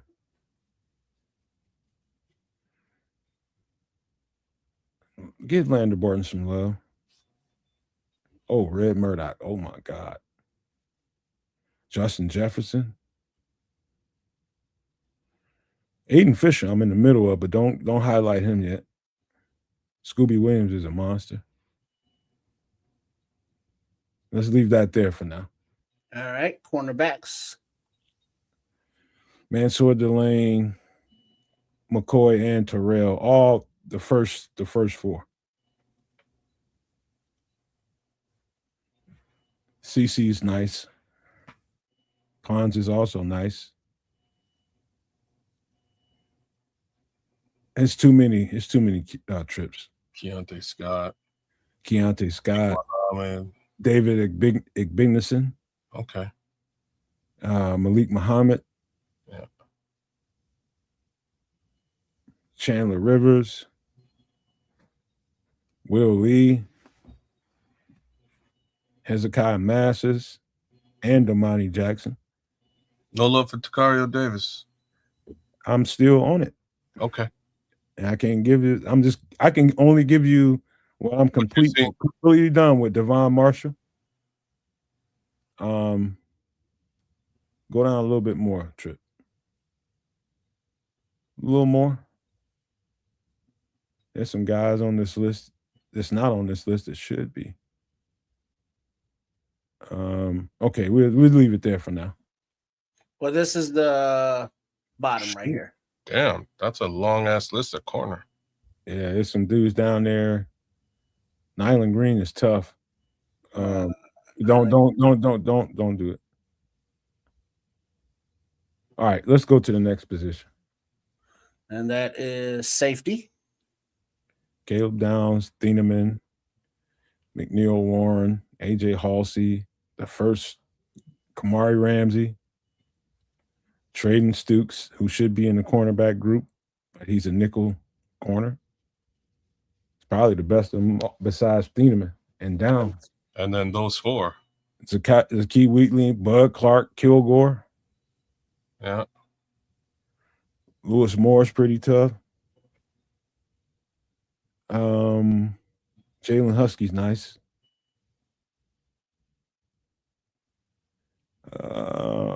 Deshaun Singleton's all right too. Oh, Xavier Wankpa. He's no, don't give him a dog, but he's tough. Keep going. Keep going. Miles Scott. Jalen Catalan. One more. We'll pick one more. Let's go down the list a little bit more. Ooh, Shaheem Brown. Let's call that one for now. And then that's the end of the list right here. All right. Let's. And then you don't know nothing about no kickers though. No, fuck them. Or punters. Who does know anything about? Well, no, there was one kicker that was kicking 70-yarders and running like a 4.4. So I don't know. Man, Yeah, I know what you're talking about. Working at McDonald's. All right. So now if we look at it, I'm sorry, wrong way.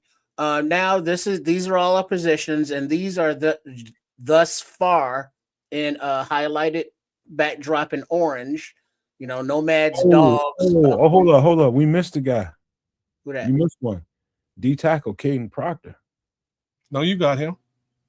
No, he didn't. I didn't see him highlighted. Defensive tackle, Caden Proctor. You just went past him. Did I? Eastern Bell. Go back up. You definitely said him. Right here. Yeah. Okay. It looked like you didn't. Yeah, right. All right. He's definitely a dog. All right. So now these are all the dogs. Now, before we get to the mock, and we are not going to do the numbering system yet because he hasn't gotten through them all, so just the ones that are highlighted. Which ones are scheme fits for the Bears, offense and or defense? All right. This is the last thing before we get to this mock draft trips. Yeah. Scheme fits at quarterback. Any one of them can fit. Running back, any one of them can fit. Receiver, now that's a little bit more ambiguous because we don't know the body type they're looking for exactly. Exactly. And what skill set he brings to the table. One thing I can tell you is they brought in, I think it's Chris, what's his name? Dazon Stribling out of Ole Miss. Mm-hmm. One thing now he's not on this list. One thing I can tell you about is he's a good possession receiver, but a very good blocker. And so we know Ben Johnson covets that at receiver. And now the scheme fits over here. Any one of these guys could fit. Any single one of them. Any of the wide receivers? Yeah, any one. Now whether they play X, Z, and all that kind of stuff is a conversation for another time. But either one of them can fit. Kenyon Sadiq is at tight end is more weapon than anything else. I'm not gonna say he's strong as shit.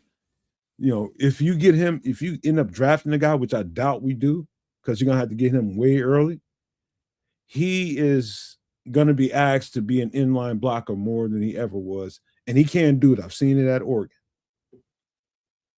So the other guys definitely fit. Justin Jolly is another kind of weaponized kind of guy, but he can also get it done in both positions. They all get the memo that not only do you have to be a receiver in any kind of offense, you need to be able to be in line and blocking. And they all get that memo. Every single one of those guys would work. It just, how would he work in this offense? All right, because now just remember, these are all scheme fits, not just dogs. They're already dogs. We know that. But these are guys that, Ben Johnson and Dennis Allen would be like, yeah, let's go. And John Michael. Who?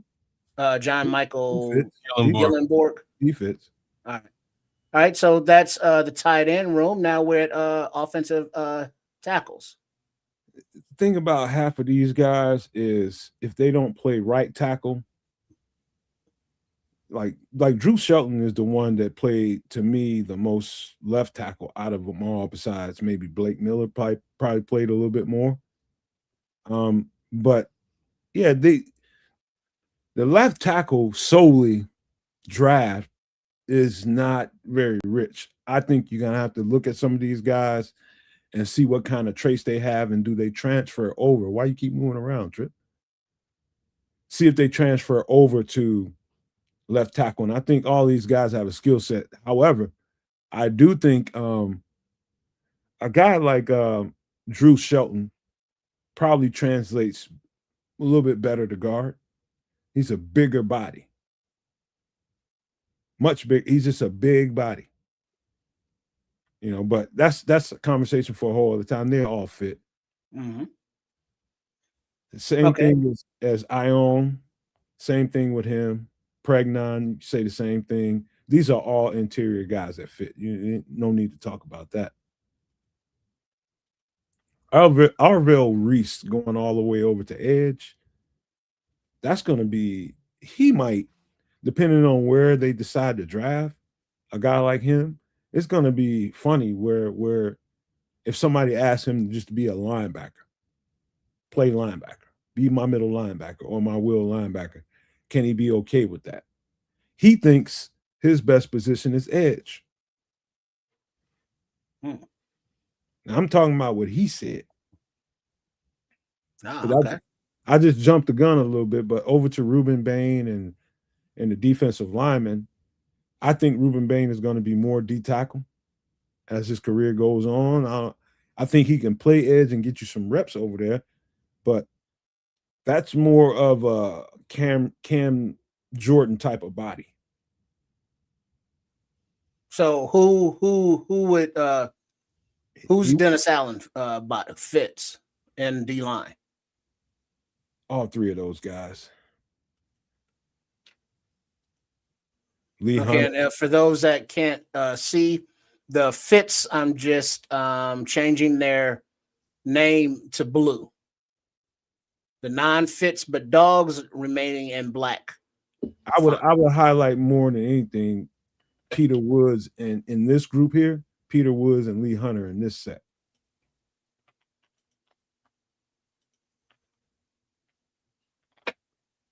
Then Dante Corleone, Zane Durant, and Tim Keenan.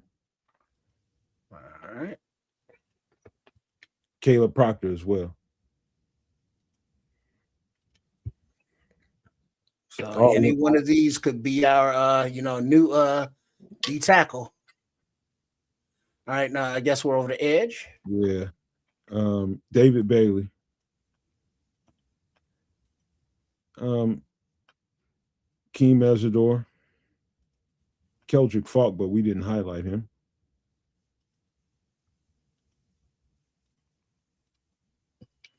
Zion Young.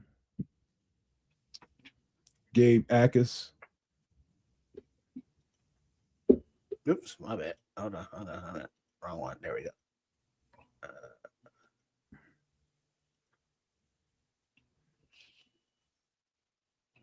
Danny Dennis Sutton.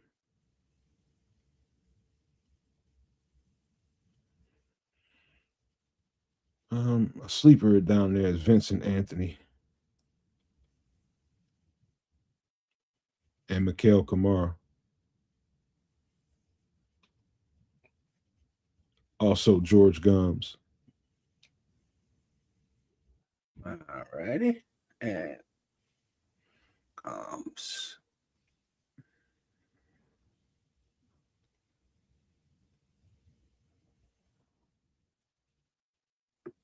All right, let's keep rolling so we're gonna let Kez take off on his fantasy.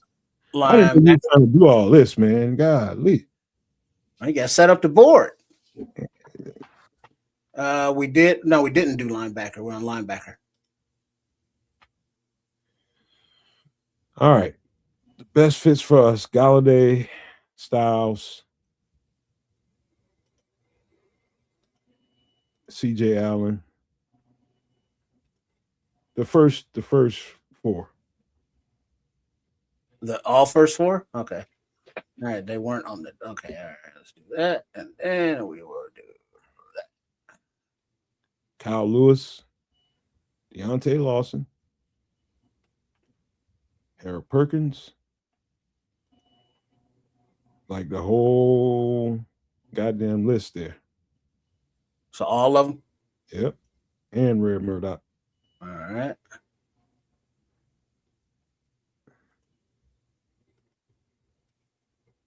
Justin Jefferson, Scooby Williams, and whoever else we got highlighted down there.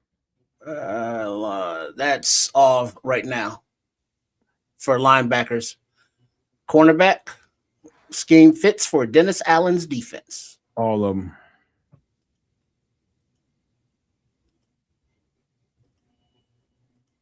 All right, and then that makes it easy. At least for these purposes. And then we got a few more down here, and then we'll finish up just about, because punter and kicker are not things right now. So the final grouping that we will colorize for Nomad's dogs as well as scheme fits are the safeties. You building this up the wrong way, Trips. This is probably something we should have did off camera, man. No, this is something that you do on camera, because ain't nobody got time to do this bullshit off camera. Well, we have to, because this is boring as fuck. All those guys. All right, so this is setting up the board. You know, it's not always sexy. You know, but this is how it's done. So these anybody that we highlighted.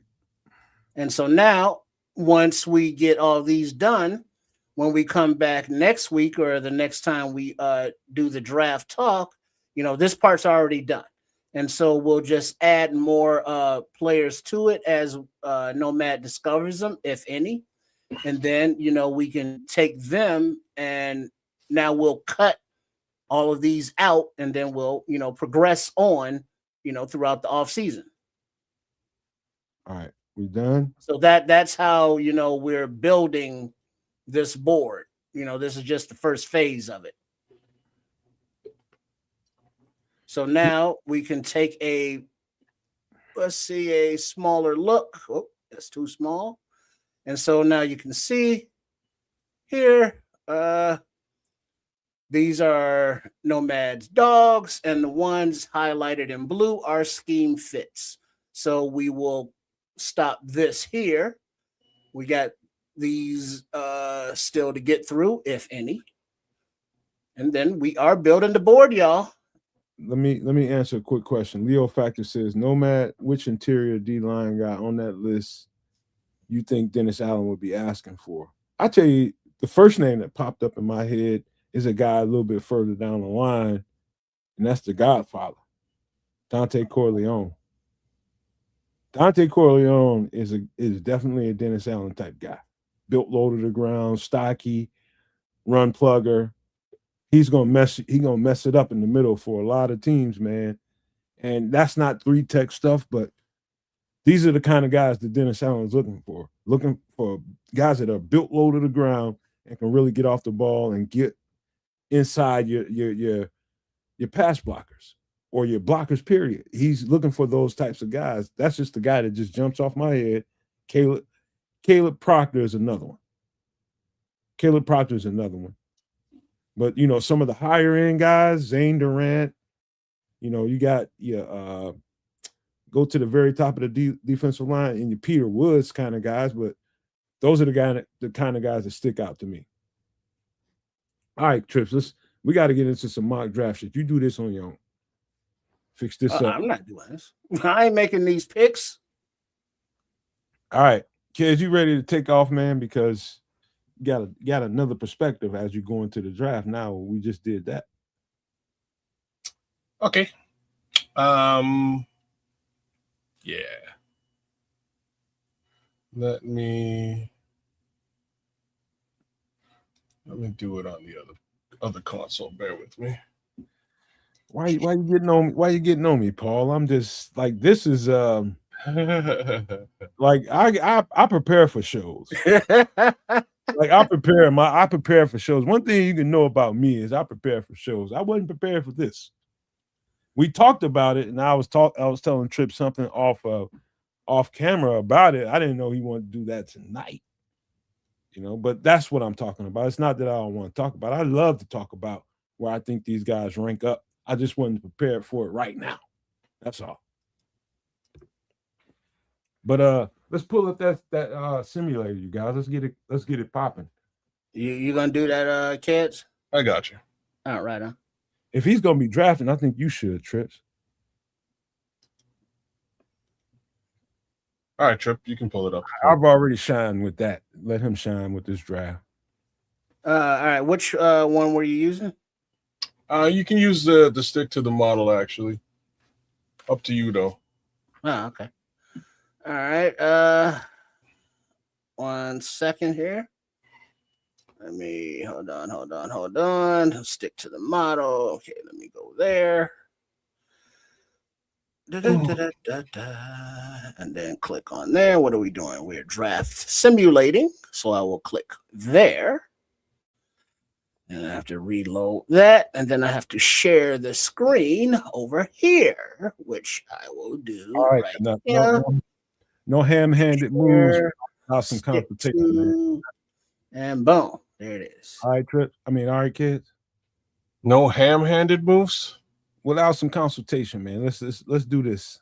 Can you? I'm not going to intervene unless you say something to me. All right. Can you see it? I can.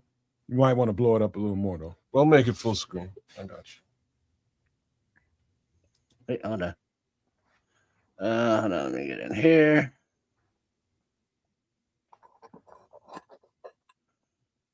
All right. Maybe one more. If y'all can see it well in the chat, somebody give me a thumbs up, please. How's that looking? Looks decent. You might want to adjust a little bit larger. But tell me if that affects your overall view. Hold on. That's good. That looks good. That's better. From my perspective. All right. There you go. All right. Yeah, I'll just be here. You just tell me what to click on. All right. You can click on that start button. Oh. As discovered previously, trading up is probably not in the cards. So we'll let this thing ride out and see what goes down.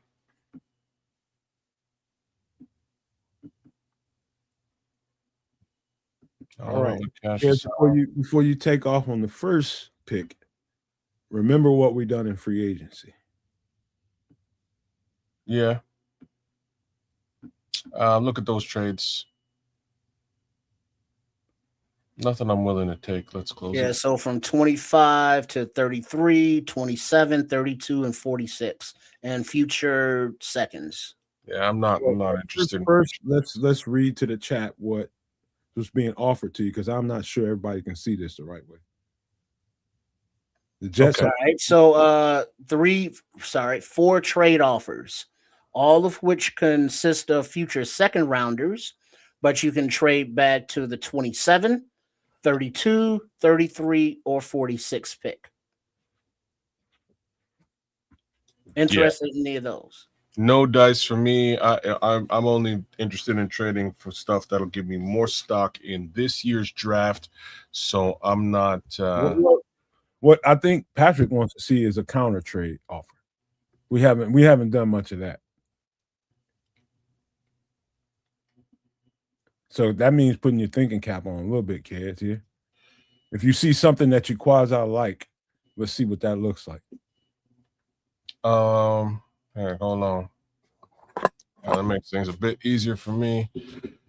25 to 33, to 27, San Francisco. Big Cheese says he thank you for reading it because he still can't see the shit. Yeah, okay. I had to blow it up on my. I had to blow it up on my screen too. There, Big Cheese. It's a bit small. See, another 32. If you got a little bit more zoom, Trips, it'd be good. Okay. Yeah, like I said, I ain't that interested in any of these trades at all, unless you like. Yeah, now we can't see the whole screen. Hold on, y'all. We got a little bit of love going on. Let me get to that real quick. Give me a second.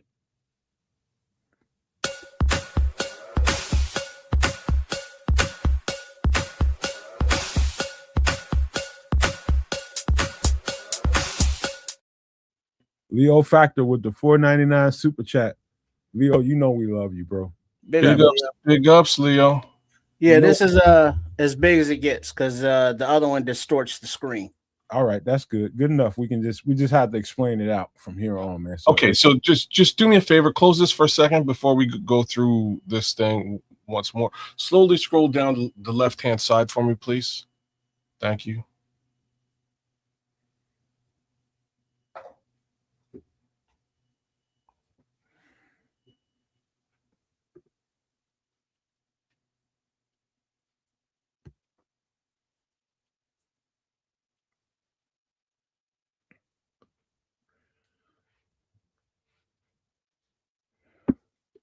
what you trying to get at, kid?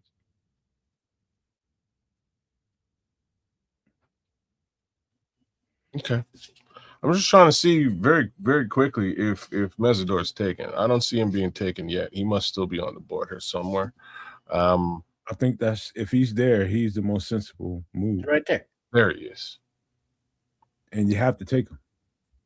That's where my head and my heart is. If Mesidor is on the board, I would be looking at that edge rusher come hell or high water right now. So that's what are your thoughts, Nomad? Well, this quick question to Trips. By his logic, they brought Akeem Mesidor in for 30. It's not confirmed, but this is what I heard. And if that's the case, and they don't plan on drafting him, well, how do you explain that? Because I do think it's unconfirmed. There's no documentation that they actually did this. So they probably did, like they probably did bring him in because they have interest in him, but didn't want to document it so that folks don't really know. Well, it is definitely not on the confirmed list. That's it. That's how you do it. You bring him in on the low, you have a conversation with the kid, and you don't tell people about it. You don't publicize that conversation at all. All right, kids, let me have a real conversation with you as your assistant GM. Do you think this guy's a plug-and-play starter? Because we didn't move heavily in the edge section in free agency. We have a chance to get a young player at 25 who's almost at his ceiling and can play right now. Do you think this is the right move for us right now? Why I'm confident in this move is actually not because he's an edge rusher. It's because he's both an edge rusher and a DT. He spent 2 years in college at the DT position playing 3-tech. He can do either and or. Mm-hmm. So there you go. On the line, because we need support in both of those perspectives. If we're talking about maybe moving on for Gervon Dexter, perhaps we actually have our 3-tech in Mesidor, and you line him up beside Austin Booker. Same token, from a rotational perspective, you can rotate him in on the edge and put somebody else in at that at his position for run stop. He fits the mold in a major way. Okay, and that's why we're about to pick him with our first. Now, because it's my job to really push you and make sure that we get the right draft pick at this moment, I'm going to make a case for Dylan Thieneman at safety because we lost Kevin Byard, and because Mesidor is a few slots down. Just take that. He's a few slots down. Maybe, I don't know, at some point, I don't know if we can slow this thing down and offer the next Minnesota Vikings or San Francisco an offer. But maybe that's a thought too. Maybe Dylan Thieneman, and then try to move up to get Akeem Mesidor as well. Let's try that. If we can do that in this simulator. So what do you want to do? Here's what he wants to do. Back out of here. Oh, create trade. Go to San Francisco.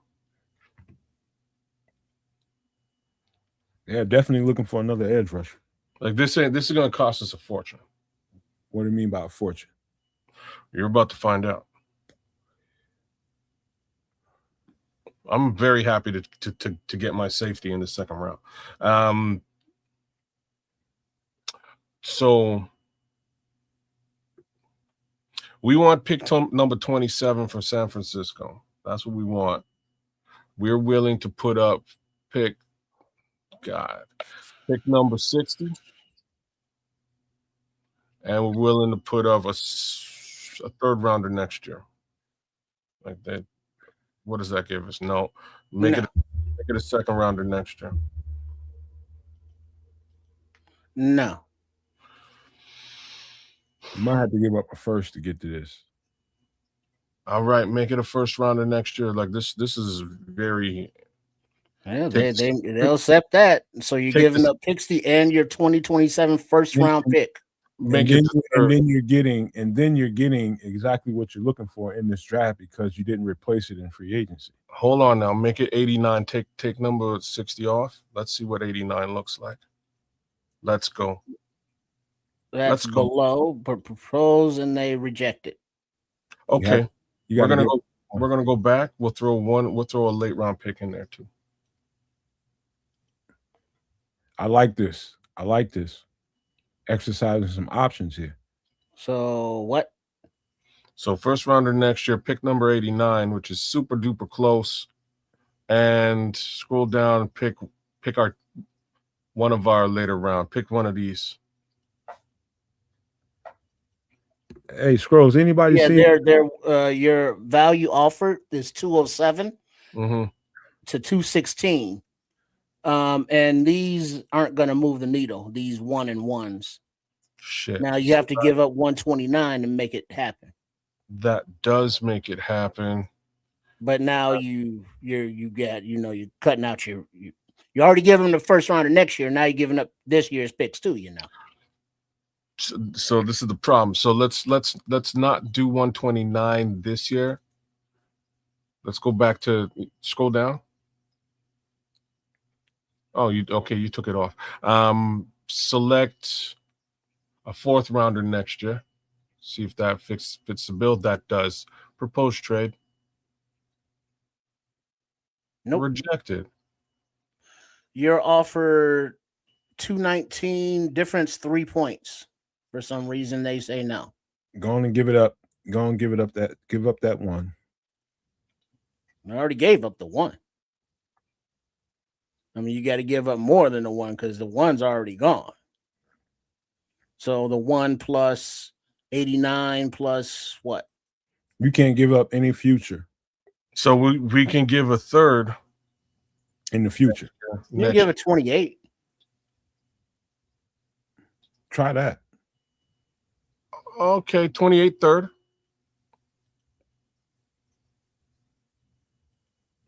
Accept it. All right, that's wild fair. That's crazy, but I don't mind how that actually shook out, to be frank with y'all. Okay. That's so not you gave up like a lot for what? 2 players that you need. So in this scenario, we are going to take Dylan Thieneman at 25. Look at the fake news in here. Then you're back on the board. We're going to take very clearly Akeem Mesidor at 20. So hold on.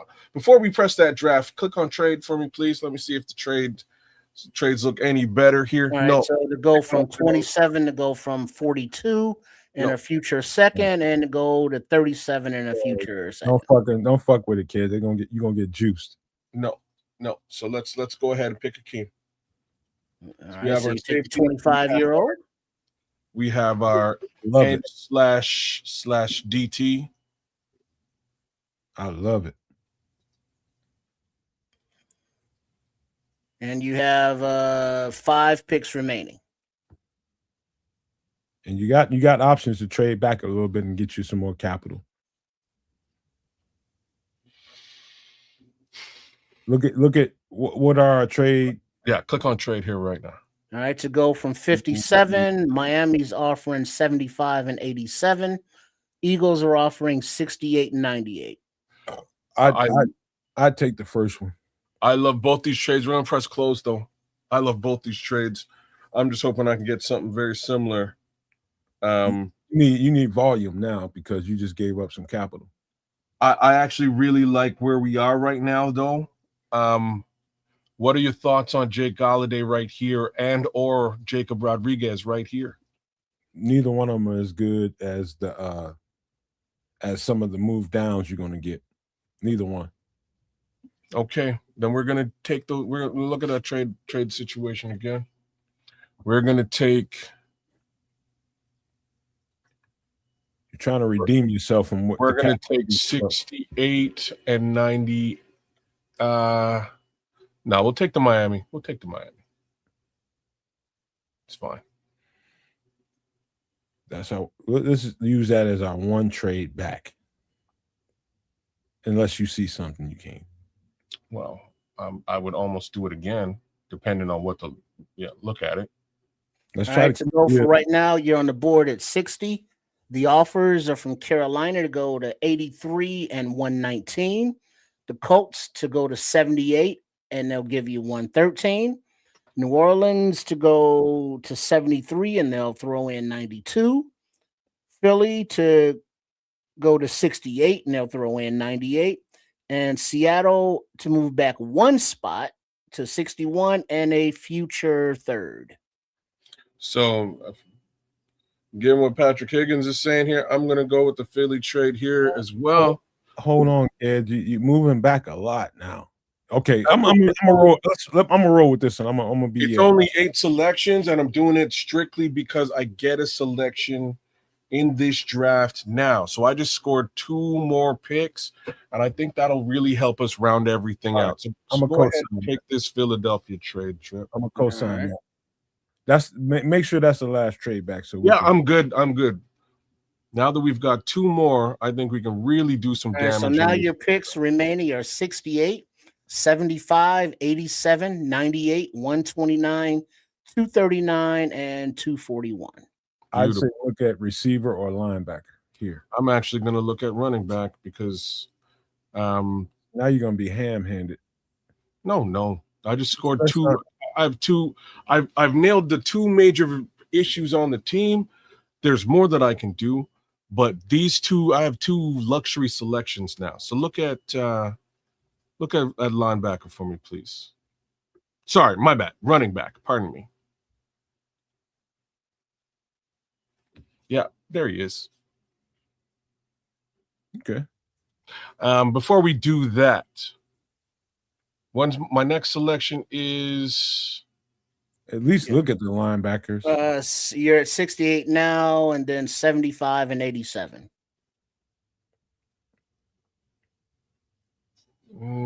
Yeah. So I want Kyle Lewis and Mike Washington, and I think I can get them both here with these next 2 selections.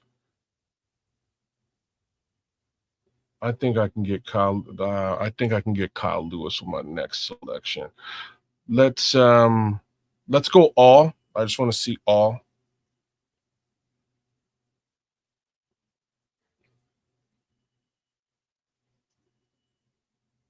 Yeah.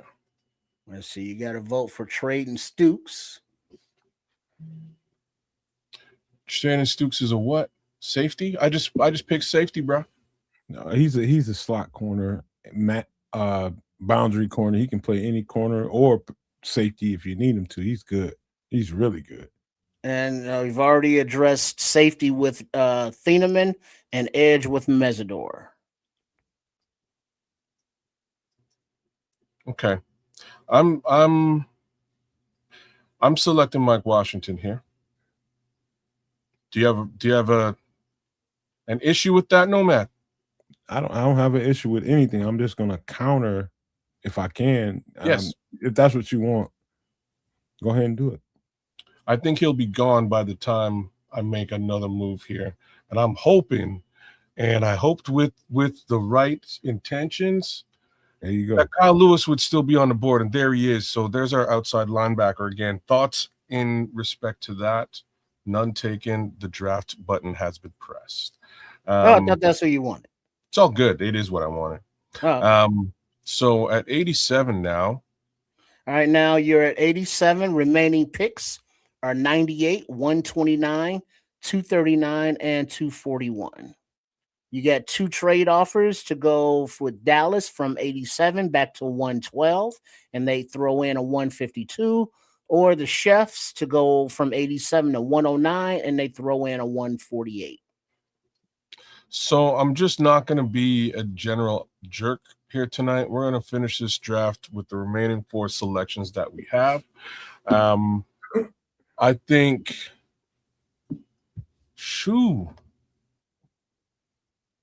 there's some good.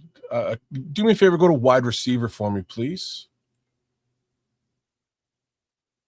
Wow. Target 4.26 action. Target Bryce Lance here. That's what I was like. If I do that, if I target Bryce Lance, I'm making a trade to get him. But I think you have to get into the trenches. I agree because of where Bryce Lance is. I agree. So so I've got like Darrell Jackson would be a great addition here, unless we look at the offensive side of the ball. Let's look at offensive line. Oh, Corleone's a little bit further back. As a matter of fact, holy crap. Go to those trades again.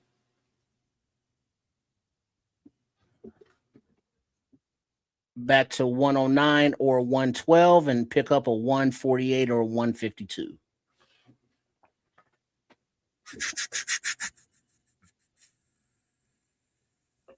All right, close this. There's something else I wanted to see.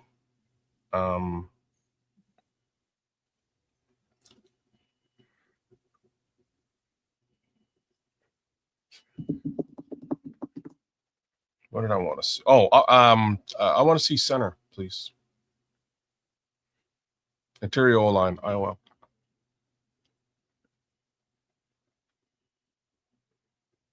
So the first one on the board is number 92. We're at pick 87, so not a reach, and that would be Logan Jones. I think I saw somebody say that his comp is Linderbaum bound. Tyler. He's nice. I think highly of him. I just want to challenge kids with this. You got an edge, you got a safety. What else you get? You get a running back. But you didn't do anything on the interior of your D line. You didn't get 3 tech, you didn't get nose guard yet. Yeah, but I'm looking at okay. Let's explore what he's saying. So we're gonna go back to the interior line. I can look at Darrell Jackson right now. Grayson Halton is usually my general target when I'm looking at these things. But scroll down. Where's your boy Corleone? There's Corleone, a fair amount further back. Like I could look at Corleone. He's a nose guard. Do I need a 3? Caleb Proctor down here too. Still, I think, in my opinion, you should be looking at a 3 technique here. Go back to the top, Trips. Just slow down. Yeah, okay, go back to the top. DeMonte Capehart would be the later round 3 tech I would look at. Usually I'm looking at Grayson Holland, likely with my next selection. Scroll up.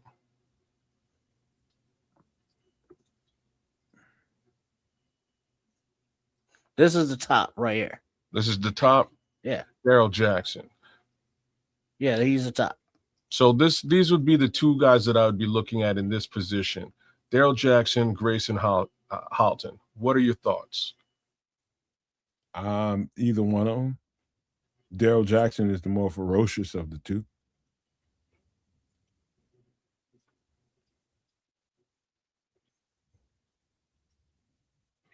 Darrell Jackson is much more tenacious. Okay. And just numbers wise, Jackson is 91, Halton's 97. We're at 87, where you're picking now. And this is sort of what I'm thinking. Let's go back to all, Chuck. And Logan Jones is right beside him. I don't know, but if Logan Jones' comp is, he's an offensive lineman, man. You can get a Linderbaum anywhere. You can get a Logan Jones any fucking where. Are you kidding me? We've been searching for offensive linemen for 20 years. Don't be silly, man. Take the top notch. I mean, you got Logan, you got Slaughter. And my next selection is when, Trip?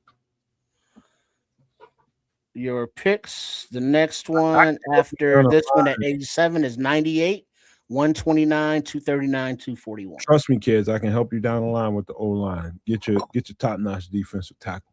All right. I'm gonna take your advice. Let's go with Darrell Jackson. Done. All right. So you are back on the board. Clock.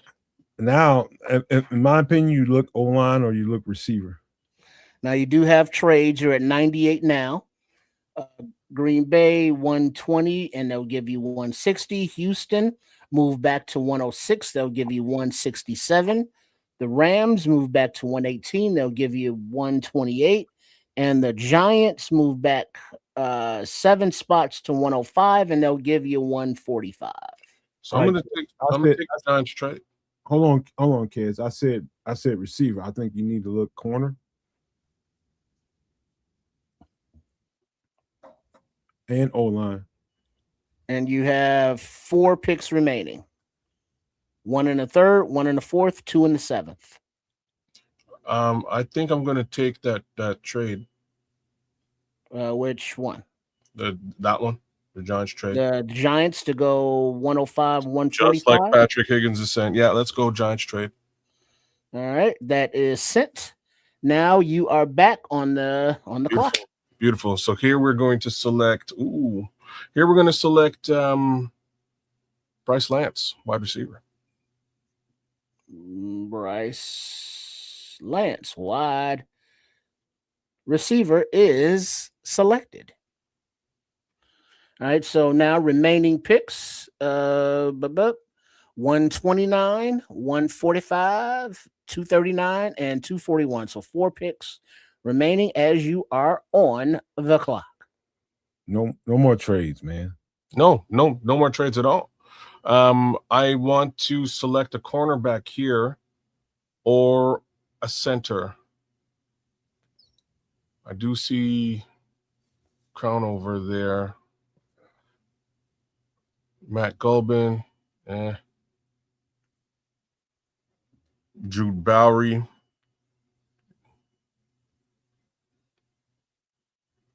Go straight to corner for me, bro. Slow down, Trips. Yeah, stay at the top. That is the top. This is the top? Okay.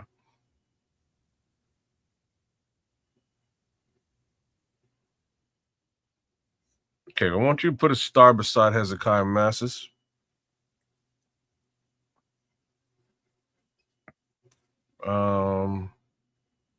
Out of these corners here, sir, who do you rate?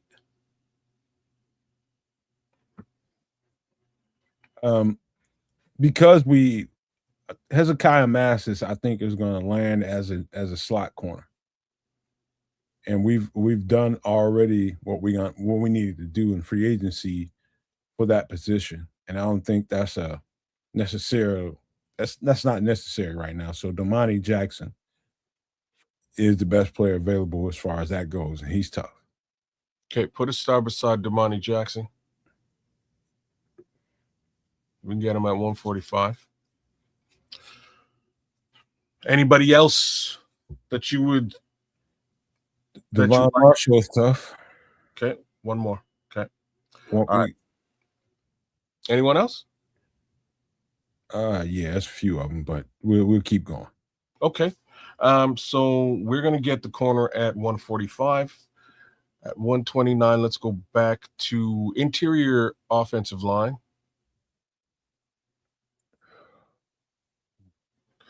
Jaeger Burton, thoughts? Center or interior guard, interior offensive lineman. Any good? He's tough. Yeah.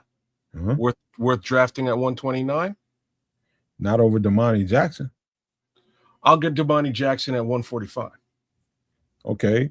Bo Stevens is also very, very tough and can play center. He's much further back. Yeah. If you just insist on getting a center, if that's your intention, then Yeah. You prefer Bo Stevens to Yeager? No. No? I'd say Yeager. Just put a star beside Yeager Burton for me, please. Anything else that I really need at this present time? Eli Reardon. I wouldn't be tight end fishing in this draft, just considering what we did last year, and we still have Cole Kmet under contract for this year. We do need some depth at the position. I hear you, but I wouldn't be fishing for depth at tight end right now. And he's like right there at 120. If I were you, based on what we did in free agency, the interior of the offensive line would be the last pick I make. And trust me, you got me here. Okay. That's so 129, 145. Okay. Let's go tackle, offensive tackle. What about Captain Boston College Jude Bowery on the left-hand side? There you go.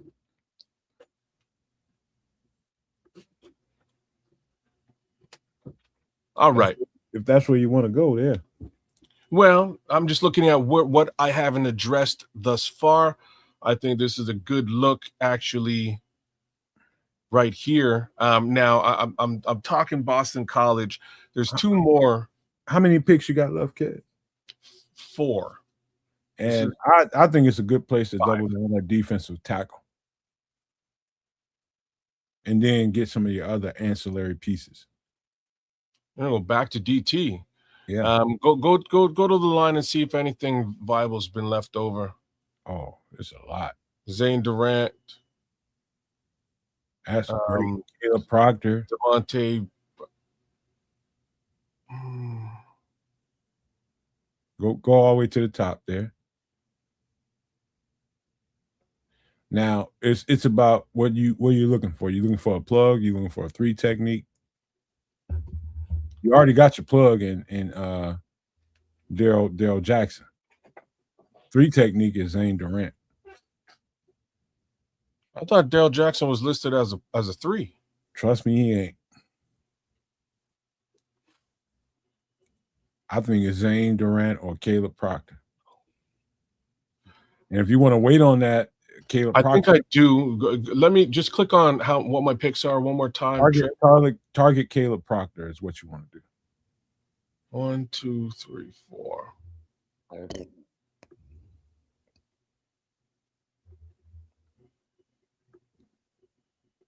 So I can get Proctor at 145, much like I can the corners. So let's go to all. I'm just trying to figure out what do I do right here, right now, and go right to the top for me at all. Cronover's at 131. We're at pick number 129. Tight end. DeMonte Capehart. Okay. We're gonna select Zane Durant. Is that cool, or do you think I should wait for Proctor? That one's up to you. I think Zane Durant is young Grady Jarrett, and that's a problem. That's not a good comp. A young Grady Jarrett is a problem. Yeah. I think that's a good pick. Great pick. Which one? Zane Durant. Oh, young Grady Jarrett. Sorry, I'm thinking young Grady Jarrett. I'm thinking young. My bad. If you get this, you tearing it up. But Caleb Proctor, you ain't gonna miss with him either. But if that's what, yeah, Zane Durant, you can't go wrong here.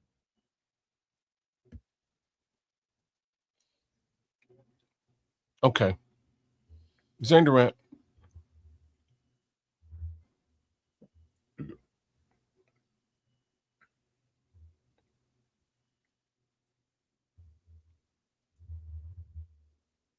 All right, get up there at 145. And after this, you get 2 more picks, 239 and 241. We're going to look at that cornerback list. Ooh. There he is. Damani, you got to get it. That was our target at 145. So let's nail that down right now. All right. So now you got 2 more picks, 239 and 241.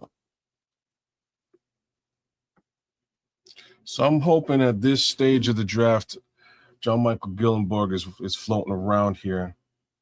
Let's see if he gets snaked up. You still need to. You want to address your interior offensive Here he line. comes. There he goes. Oh, damn it. So you were saying, Nomad? Interior offensive line or whatever. Offensive line is where you want to go here. All right. Now, just to recap, see at 25, you get safety Thieneman. Then after a trade, Mesidor for edge. Couple more trades, running back Mike Washington Jr., outside linebacker Kyle Lewis, 3-tech Daryl Jackson, another trade, then wide receiver Bryce Lance, 3-tech Zane Durant, and cornerback Damani Jackson, and 2 more picks, of which you are on the clock. Hey, trust me, Paul. I tried to tell him. It ain't gonna be that many players. The only reason I did these, they get thirsty when it comes to this mock draft and shit, man. So the only reason why I did those trades is because of the trade that we did in the first round. We made a trade with San Francisco that would have cost us a couple of positions. So the thought was get those picks back and fill out this squad. This is what it looks like. Diego Pons. That's a guard. That's a center. That's any tackle. Yeah, I think he's gonna be a guard. But you at the top of the list here, Trip? Yeah. Edge. You see he's highlighted, don't you? I do. It's weird that he's highlighted and nobody else is. Yeah, click on Diego Pons for me, bro. Well, that's because he's the offensive tackle, and that's still a need. Oh, that's why. It's very you slick. see up here your needs, and then so it stays highlighted if you still have it, but since you've already picked the edge, it darkens. I didn't realize that. So click on offensive tackle just for shits and giggles. By the way, Diego Pons is a goddamn monster. All right, so let's select Diego Pons here. All right, and now your last pick, and you're up. And what is my slot receiver 5-tech offensive guard? I'm going to live with the guards we have on the team now. Let's look at wide receiver. Oh, there's one right there. Xavier Thomas. Thoughts? It's a good one. I mean, 5'10", 190, 148. That's obviously your intention. What? We just got number 11 from Detroit. That's gonna be your slot receiver. Yeah, we got him for a year. So that being said, I tell you right now, Hank Beatty is a problem out of Illinois. He's just good at all kinds of different things. But we have the little guy from TCU we have on the practice squad that we're going to give him a chance. I think receiver is a bad choice right here. Well, I'm just saying, the Sim is saying that is the last need that we have with this final selection. What are you thinking outside of Xavier Thomas? I think it's a good time. You only got one edge rush. I think it's a good time to get a guy that you can work with or D tackle. No, I'm taking this wide receiver, man. All right, because what is that? Barlissimo saying Xavier Thomas. He played outside, inside, running back. Come around. Who's that? No, he can block. He was playing the DJ Moore role at LSU. He's tough now. I ain't taking nothing from him. Kobe Young. I think we've done the work we need to do. We do have depth at that edge on the team already, plus what we've drafted. I think we're okay here. Like the only thing that before you press draft, click on IOL.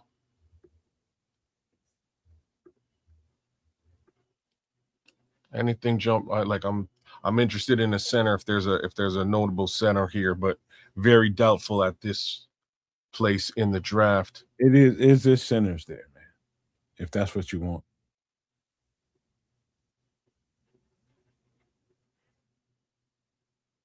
You see any here, Trip? Nah, I don't know nothing about these dudes. Well, I'm just saying I don't see anybody even identified as a center here. Well, OGIOLs, nothing OC. Yeah. All right, we're going with Xavier Thomas. Where's that? Wide receiver? There Yeah. you go. Oh. All right. So that will complete your drafting for the day as we wrap up. And the summary, This you is a got hell a of a B draft. plus draft grade. And so at 25, you took a safety at Fenneman. You got a B on that. Mesidor, you got a nice solid B at 27 for your edge. After a couple trades, you got a C plus for drafting Mike Washington at 68.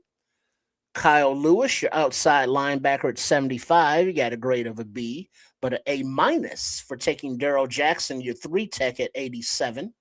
Wide receiver Bryce Lance at 105 netted you a B grade. 129, you took your 3-tech Zane Durant, A minus. 145, cornerback Damani Jackson, A minus. 239, offensive tackle Diego Pounds, B plus. They like that Yeah. one at 239. And your final selection at 241, Xavier Thomas, your wide receiver slot returner, kind of do it all, gave you a B.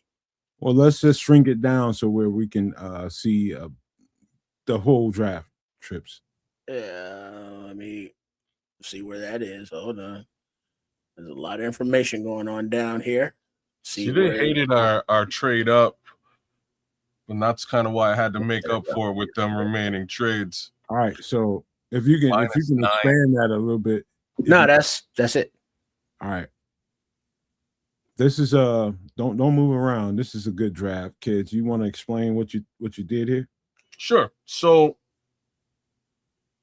areas of concern, safety, very specifically, and to that respect, we were trying to determine what we do at 25 and whether that was draft best player available in Dylan Thieneman versus the edge rusher we actually need for this team / 3-tech Akeem Mesidor.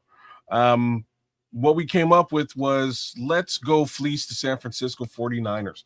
And we did. They were able to give us pick number 27. We gave them our first next year and a couple more things to make it worth their while. That being said, -9 on the trade, but we were able to secure both Dylan Thieneman at the safety position and Akeem Mesidor, our new edge rusher. With picks number 57 as well as pick number 60, we decided to trade back some more and replenish the picks that we lost in the initial in that trade up. Now we have some room to move, and with respect to moving and room, not a lot of guys can make room and move like Mike Washington Jr. So we got Mike Washington Jr. He is going to be our bell cow back somewhere behind DeAndre Swift as he grows into the role. Again, DeAndre Swift's contract ends next season. We're going to need a guy, and that's our guy. Kyle Lewis moves forward at the outside linebacker position at number 75 selection. Daryl Jackson is next up at the 3-tech position. So we've got some body there with respect to a potential Gervon Dexter move, considering what we were talking about earlier in the pod. Maybe he Drew Rosenhaus finds a new home for Gervon, and if that's the case, we're going to need to have a viable rotation at the position moving forward. So there he is. Bryce Lance, notable wide receiver. We have looked at him a few times over the season already. I like what he brings to the table, and I think he would be a great addition to the team. He's not going to be your slot receiver, but he's going to be fighting things out alongside Luther Burden, Rome Odunze, and Jade Walker for supremacy on that outside. Zane Durant, another 3-tech. So now we've got a real solid 3-tech rotation with Daryl Jackson, who, as Nomad is stating, might wind up being our 1-tech at the end of the day. But once again, with Akeem Mesidor on the inside. Damani Jackson, there's your cornerback. Need a little bit of love at the position.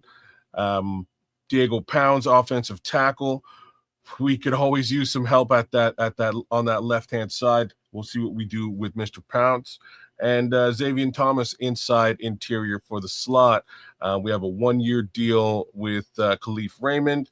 Once that's done, hopefully we'll have an understanding as to whether J.P. Richardson or Xavier Thomas is our guy moving forward at the slot position. So try to basically round out and get everything that we need to make a go in 2026. And that's what it looks like. All right, Trips, if you can scroll right back to the top of that. I love the picks, kid. I'll just say that this is a good draft. Now, fussing about where you got who, where, that's a whole other thing. That's not what we're here to do. We're talking about replenishment of the roster. When we stay in that lane, you've done a job. Let's just say yeoman's work there. Thank you, sir. Making sure that the roster's replenished. What you gave up and what you let get out of the building, you did a good job of making sure that you replenish that with the picks that you have. The whole thing with Mike Washington being picked there, I think he's such a good running back. I can't really argue with that at all. That's a guy. That's a guy. There's not a player on this draft that I don't think can come in and that can't come in and contribute right away. Not a one. Not a one.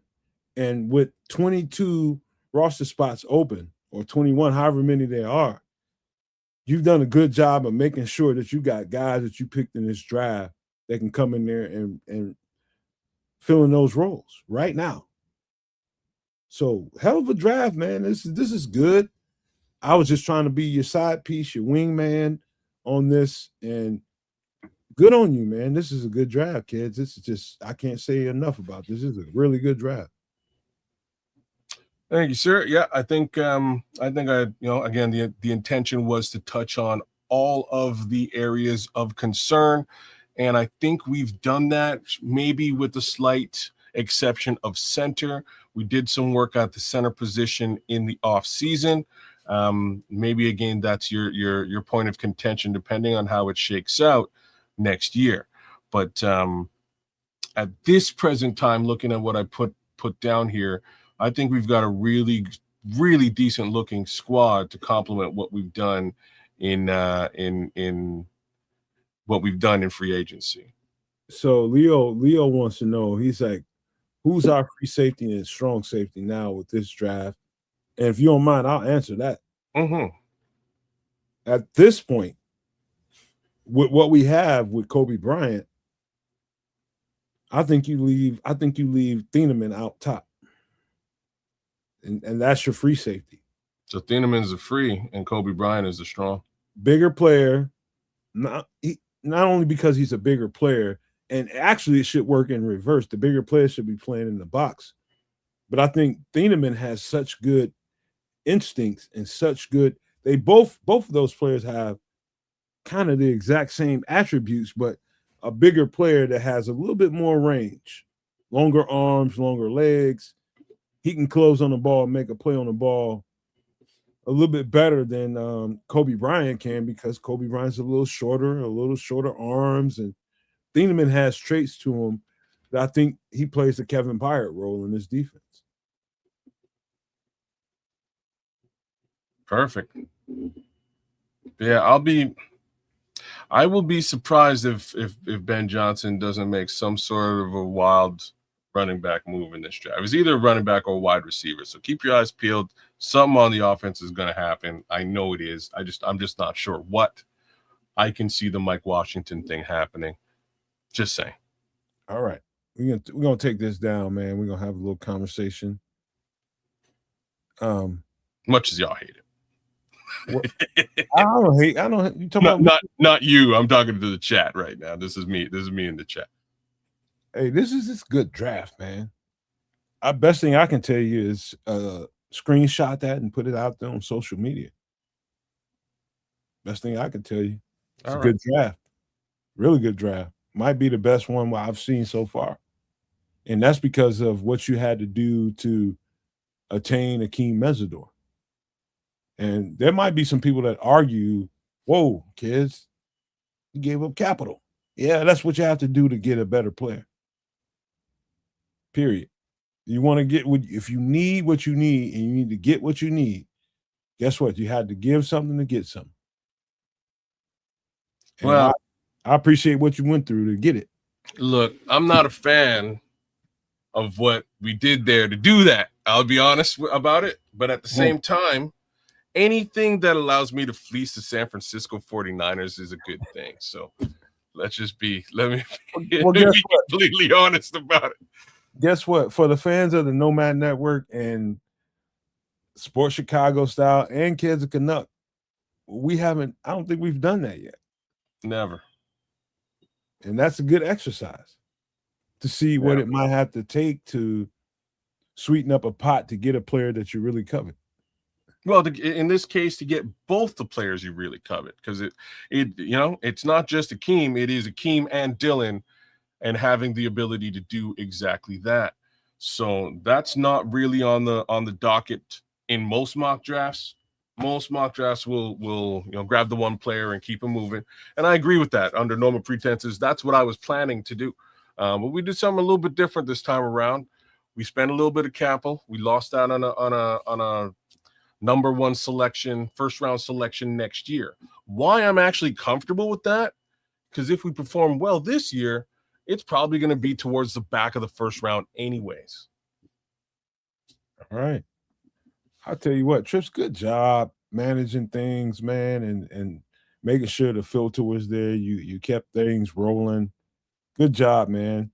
I'm getting used to you doing this role and being opposite of what Kez normally does, and you're doing a hell of a job, man. That was good on that simulator, man. You was really, really on point there, man. That was really good, dog. Yeah, right on. Yeah, you did the darn thing beautifully, sir. Cool. What do you think about it, Trips? You saw it all play out, and you were operating.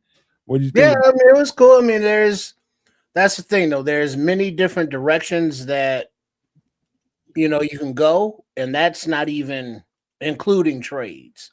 Because Kids, Nomad, everybody in the chats right now on all three networks will guarantee dollars to donuts. That expression that Ryan Poles will be making some trades during the draft.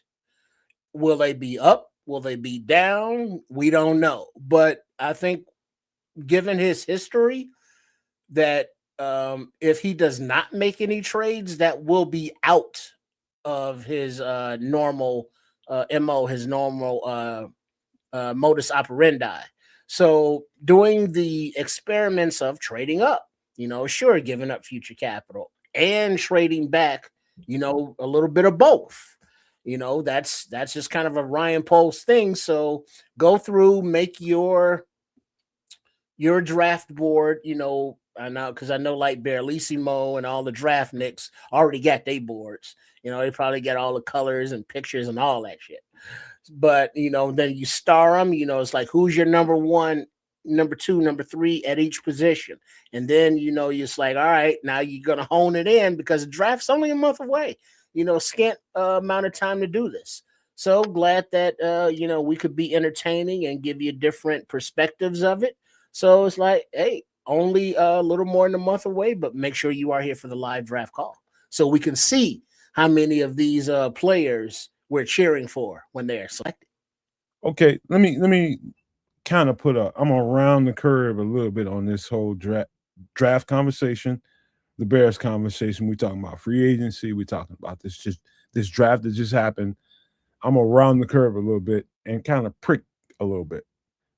Now, with what we know, we just let Kevin Byard get out of the building. We just let Jaquan Brisker get out of the building. We just let Nahshon Wright get out of the building.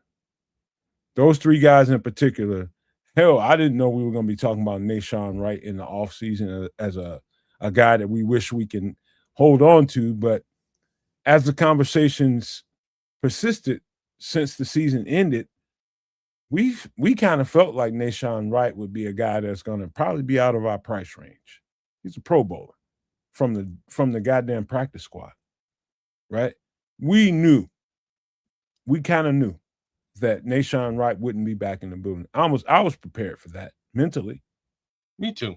Kevin Byard, I really thought they were going to find a way to bring him back. But as the free agency period went along and they weren't jumping all over that, trying to make sure they gave him a contract, and that surprised me. It surprised me. Jaquan Brisker definitely did not. At the end of the day, those three pieces in particular left some pretty, I'll just say, deep wounds for a lot of Bears fans out there. Like, what are we going to do now without those guys? What are we going to do to replace them? That happened. And then we let Bill go. Bill was a cog in our defense for the last couple of years. And everybody's like, okay, what are we going to do to replace that? We signed some other guys.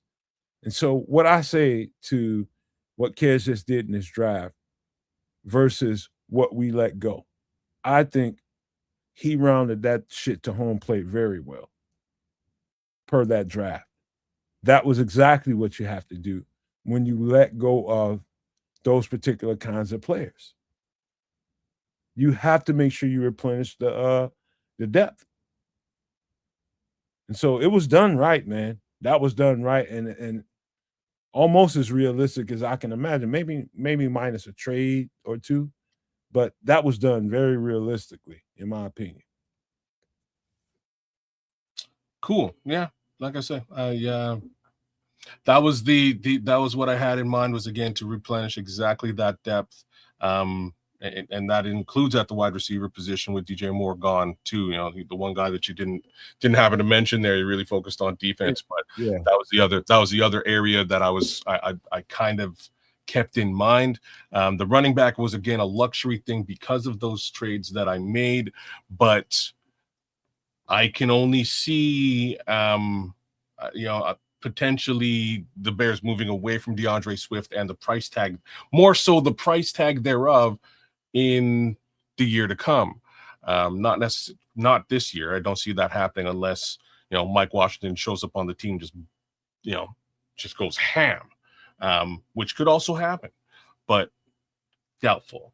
My thoughts is DeAndre Swift is your back in the year 2026, but come 2027, with the knowledge that Mike Washington has sort of stepped into himself, with the knowledge that Kyle Monangai is just continuing down the path that he is, we've got a much lesser costing running back room that might actually be improved as well. So that was really the thoughts there. But the two wide receivers behind A, the slot, B, the outside, I think really helps out Ben and what he's trying to do. To be frank, I wasn't really looking for a slot at the back end, but I do like the Xavier selection. I was hoping for a tight end. I was hoping for John Michael Gillenborg. Sometimes he falls in and around there. If he did, I would have definitely selected the tight end at that. Because we did let Durham Smythe get away in free agency, and he was a key piece. This is it, right? And same token, not just the fact that Darren moved, this would give us the opportunity to really test out the tight end position with Gillenborg, and whether, very similar to DeAndre Swift, we're walking into, I believe, contract year for Cole Kmet next year, and this would give us some breathing room in that regard as well. There's a couple things that we wouldn't have been able to do without Durham Smythe when Colston was hurt. Yeah, he came in and really helped out. He actually did. It's it's going to be interesting to see what they do at the position before we get into full go this season. I think I more than think it's likely that we'll have another tight end on the squad. The question to me is now, who do you get that guy in the draft, or do you find him in free agency? I think they made a trade for Durham Smythe. When? I'm not sure, but I want to say that they might have made a trade to get Durham Smythe. Durham Smythe. You might be right. Was there capital involved with that? So Durham Smythe was on Miami before. Is that right? Yeah. I want to say they made a trade, but I might be wrong. They might have got him in free agency, but it feels like they made a trade for him. You might be right. The only trades that I recall right now I think it was like a 6th rounder, maybe. It might have been a 6th, which then it might have been a 6th rounder. Maybe it was just a swap. Maybe we swapped a 6 for a 7. That would explain why we have 2 7s. Maybe something like that. Something like that. Because I thought we spent a 6th on Joe Tryon-Shoyinka. Yeah. Regardless, they knew exactly what they were looking for in traits in Durham Smythe. They knew what they were going to get in Durham Smythe, and they got it. And so far, there's not been a move to replace what he can bring to the table. Do we have that on the practice squad? I'm not sure. I don't think they know that. There's a couple of guys that are out there on the practice squad that they want to give an opportunity to. But that goes to what I was talking about at the middle part of the show when we were talking about what do you do when you just replenish your coaches and they want to go into the season and not tear it down and just patch it up. Durham Smythe happened to be part of that patch it up process. He happened to be, I think they traded for him. Not sure if he's a free agent, man. You might be right. And so how do they go about that in year 2? Do they go and draft that, or do they go to the free agent market? Now that particular player can wait until way later on, like June 1st designations and shit like that. That could happen somewhere around then. There's no urgency to draft or pick up a guy like that. Not right now. When you got somebody you might have targeted as somebody that might get let go, or somebody can't afford a guy. It could be a lot of things going on there. I don't think they'll be in a rush to replace Durham Smythe. But it was interesting that they deemed him as a priority to patch this thing up. That's interesting to me. Yeah, we shall see. But like I say, I had my wits about me for this draft, and we'll see how Ryan Poles does when it comes time to actually do the same thing, because it's going to be tricky, y'all. I tell you what, Durham Smythe increased his value big time while he was here. I agree with that. Not saying he was less valuable when he was in Miami, but he became a piece here. Well, he became so much of a piece that newly hired offensive coordinator for the Ravens, took him with him. That's where he wound up. Yeah. Because they're losing likely.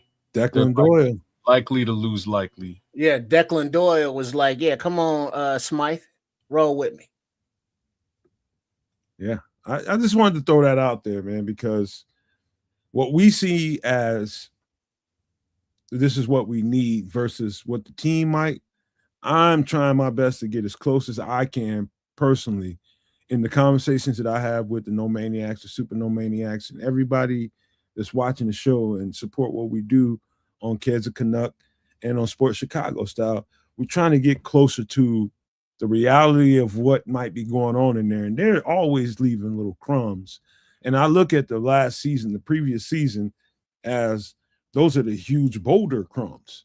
Like, all you have to do is look at what Ben Johnson liked as far as the offense goes and what he prioritized and what he thought gave him an advantage. And the tight ends definitely gave him an advantage. How he used the tight ends freed up a lot of one-on-ones with different players. And this is a tight end ridden kind of offense. This is a very tight end friendly.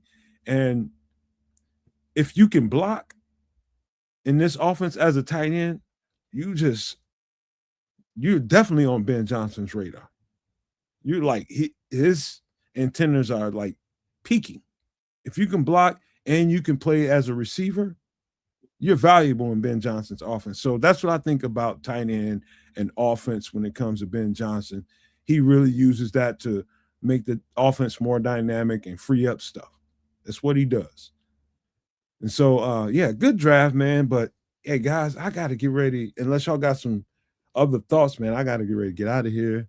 Girlfriend's off this last night, and I got to be domestic tonight. I do that every other week.